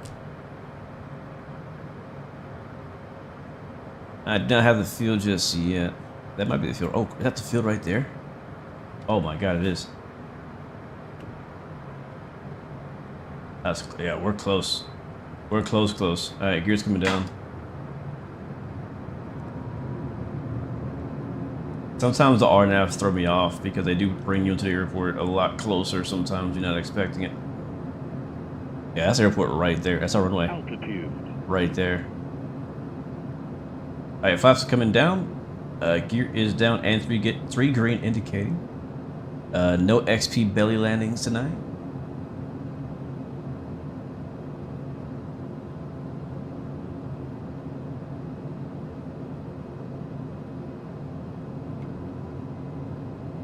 All right, setting flaps. Sound up. So far, so good. And we are on a 3-mile final, 5-mile final. Omaha traffic, citation 16 Bravo, now on 5-mile final, 32 left. And power.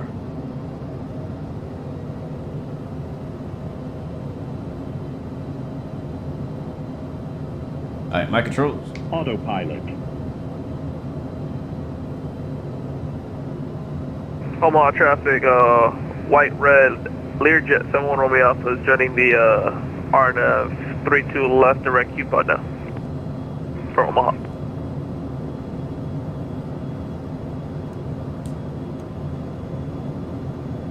Alright, chat, wish me luck here, guys.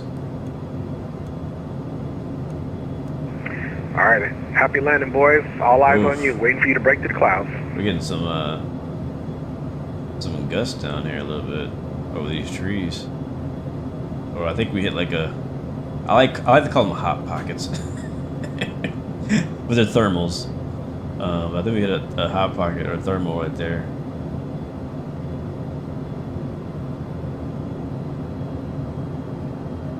Alright, yaw damper off. A little higher. Nasty storm going through the Midwest. Yeah, there is. Thankfully not out where we are right now.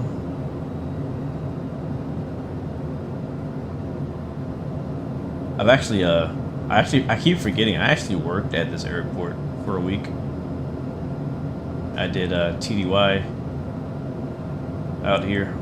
They sent me out here for like a week to work on the ramp because they were short-staffed. Kind of cool. I don't remember much of it, so I guess it was forgettable. And I didn't get a chance to go like travel or anything like that, like outside the airport, just kind of working the airport. But I always love the opportunity to see a new airport. But anyways, here we go over the river now. There's a city on our left, the bridge. You can see the water against the, or the wind against the water, showing it is a little bit windy. Getting pushed from left to right. There's 2 white, 2 red. Speed looks a little fast maybe, but I think we're okay.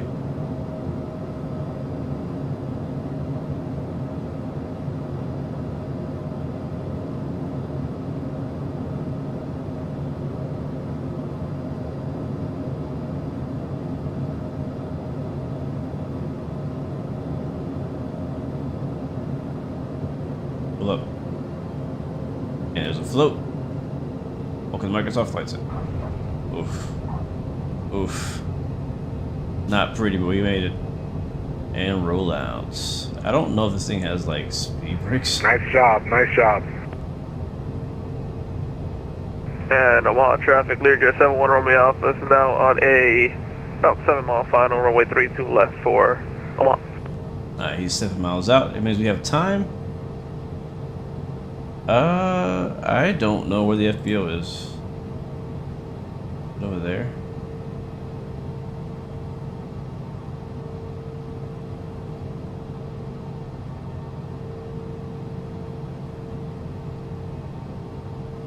think the FPO's over here. Maybe. See some hangars and stuff. Alright, we got off the runway. We'll figure out where we're going. Was I in the Air Force? No, I was not. Flight line. Welcome to the stream, man. Welcome aboard. Yeah, I had a slight crosswind there, and we corrected for it, but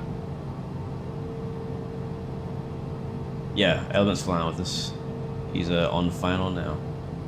Probably like 3 or 4 miles. He was 7 about 2 minutes ago. Alright, Omaha traffic. Citation 16 Bravo is now clear all runways, taxi parking. Alright, we'll wait and watch him land. We missed him land last time. Omaha traffic, Learjet 71 Romeo Alpha, 5 mile final now, runway 32 left for Omaha.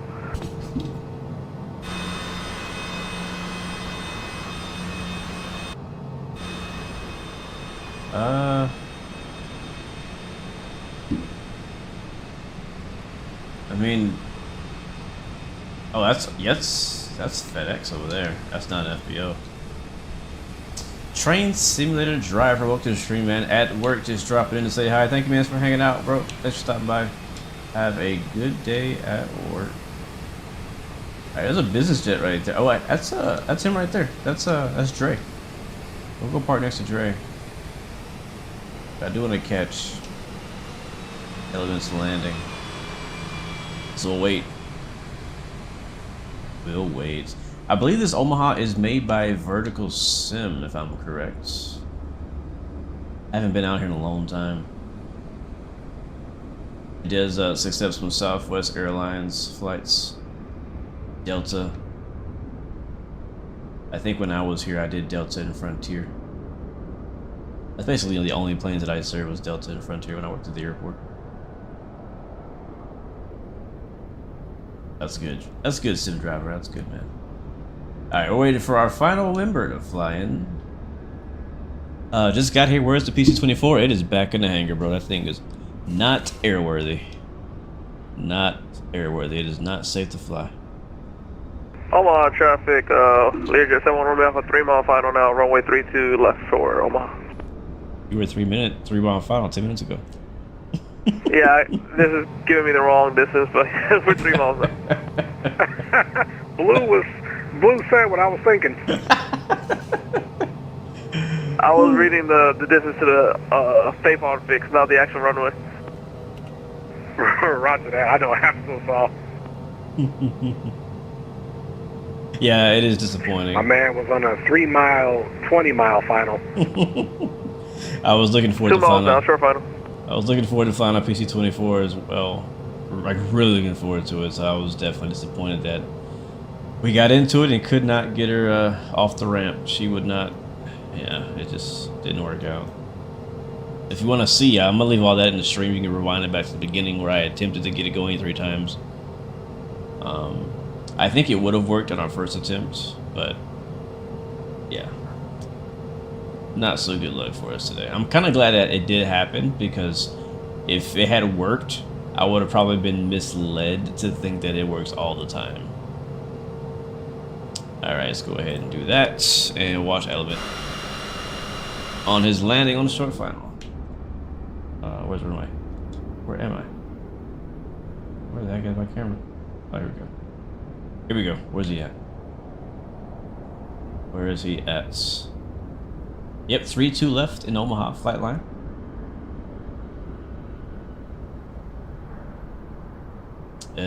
Wind's only 9, I think, right now. A bit of a crosswind. Let me check.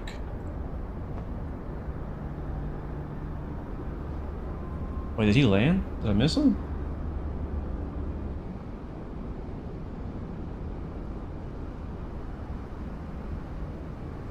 Well done, my G. Well done. Oh, why I didn't see him? It's windy. Yes, sir. Told you about that crosswind. Oh my god, looking at runway 36. Wait, that's the runway. That's the runway. Bro, I didn't even see you. Like, where the heck are you? Oh, it's a crossing runway. Yeah, I think that's the problem. Like, he didn't become exiting visible, runway so he was 33 right over left the number. on runway 36, taxiing to parking. Yeah, I was looking at 36, not 32. Crap, I missed it. Oh yeah, so you're gonna want to make a right there on Foxtrot Blue, and you'll get to where I'm at. All right, well there he is. We missed the landing. Dang it. Oh man. All right, well let's head back to parking anyways. You can just take Foxtrot all the way down past the ramp, and you'll see me over there. All right, can I get a replay? Ramp, all right, lane lights off, tax lights on, strobe lights off. Let's roll over to parking. No, this place is good though. And Omaha traffic, Learjet 71 Romeo Alpha is going to be taxiing company traffic to General Aviation parking via Foxtrot 4. Sadly, we didn't get a chance to fly to 24, but PC-24, but the citation CJ4 showed up clutch, got us to where we need to be, and it worked perfectly fine. Sounds pretty decent. The flight, I mean, I'm not... in my stream, Blue doesn't have any landing gear, so he looks like that little space thing from Star Wars, just hovering.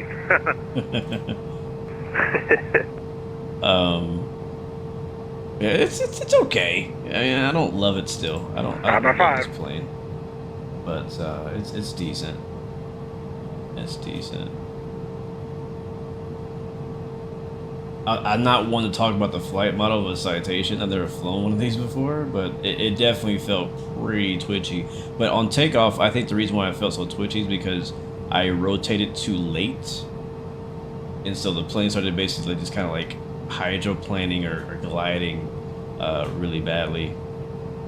So I should have took off earlier. As for landing though, it did feel a bit twitchy on the ground, on the rudder specifically. The nose felt okay. The nose feels pretty good to me, but the rudder input feels a bit exaggerated maybe? Again, I don't know. I'm not one to talk about it. So, all right, well, here we go. Parking, we'll park next to that longitude. And that'll be it for us today or tonight, guys. I believe Dre and maybe Element may be continuing on another leg up to Minneapolis. You guys seeing that too? I don't know what that was, bro. That boy was doing donuts on the ramp. That works. And I'm gonna leave the engines on because I want to watch the replay. Team Tang, welcome to the stream, man. You're on your way to work. Just dropped by to say hi. Well, thank you, man, for stopping by to say hi. I really appreciate that, bro. Hope you have a great day at work. Mic check. Oh, there's Cass. Yep, we got you, Cass. Finally in, the place. Yep, I see your ear, AJ.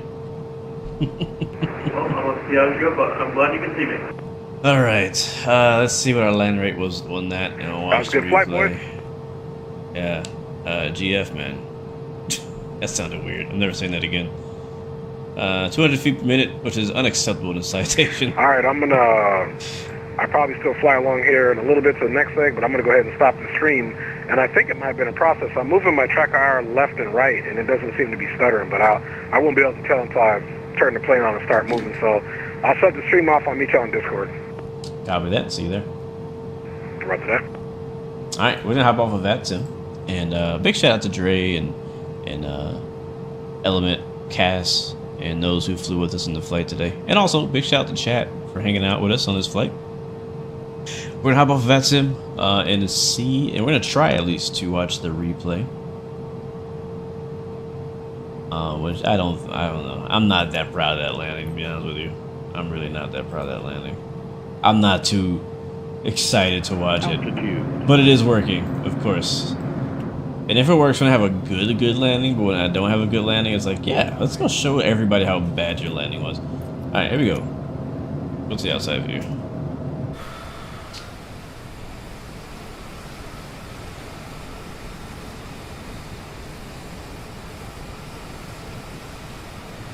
Alright, so we're trying to attempt to crab it in there.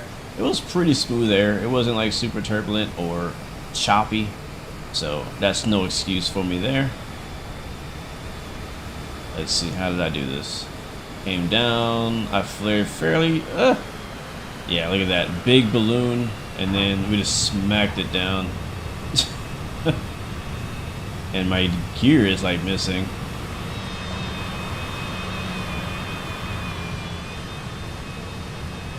Yeah, I guess I pulled back too hard.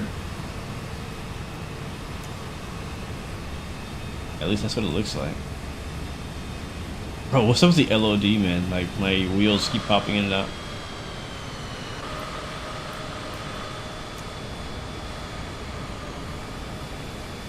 As we come down, we're coming down, coming down. There's a flare. Not that much of a flare. Didn't take much. The Senna's floating. We didn't float for too long, but when we came back down, we landed hard. I feel like if it would have touched down during the flare, it would have probably been pretty soft. Oh, the FBO's over there. There's a signature. On the other side. That's where we wanted to go. So yeah, not very happy with that landing, honestly. No. I'm not gonna lose sleep over this one. It's not that bad. Like, there's some landings that are so bad that you lose sleep over. I'm like, yeah, I'm gonna have to come back tomorrow and try that again. I don't feel like it was that horrible, but still, I'm not happy with it. What replay app do I use? I use the built-in replay app that's in Microsoft Flight Sim 24. Yeah, definitely rough, Funky. Definitely rough. Probably only watch it like back one other time. But yeah, I feel like it all went wrong at the flare. Yeah. I don't even want to watch it again. I don't even want to watch it again. I really don't. All right, chat. Final time for the approach. We're gonna say goodbye. Big shout out to everybody in chat. Flight line, thanks for stopping by. Nave Speed 3, the real G. Thank you, man, for hanging out with us. I appreciate it. C-Bar, thanks for stopping by. Cass, random video editor, thank you for stopping by, man. Bill D, Jet Kid, Harry256, I appreciate you coming by. Train Simulator, welcome. Thanks for coming by. Nightside Gaming, Thomas Godfrey, Loose Out of Turn, I think that's what this says. Thanks for coming by and stopping by with us. And everybody else who stopped by at any point in the stream, I really do greatly appreciate you. We are potentially we'll be live again tomorrow. If we are, it'll probably be Train Sim, and then Friday we'll be back on DCS World as we normally are. And so far, it seems like the PC's been holding up pretty good. I haven't had any crash to desktops since I've kind of put my PC together and cleaned it. So I think we may be good on that front. We can kind of get back to our regularly scheduled program now without being interrupted. So that's the plan as of right now, but that could always change. But guys, have an amazing night, and don't land like this. I'm wishing some smooth landings to you. Thank you guys so much for watching. Remember, you have three choices: give up, give in, give it all. You got peace, love, and God bless you. I will see you guys next time, next video. Oof. Oh, I'm so embarrassed, and I dropped my controller. It was so hard. All right, guys. Peace, love, God bless you. I'll see you guys next time, next video. I'm out. See ya. Also, stay safe out there. I know there's some pretty bad weather out here in the U.S. right now, so be safe out there. See ya.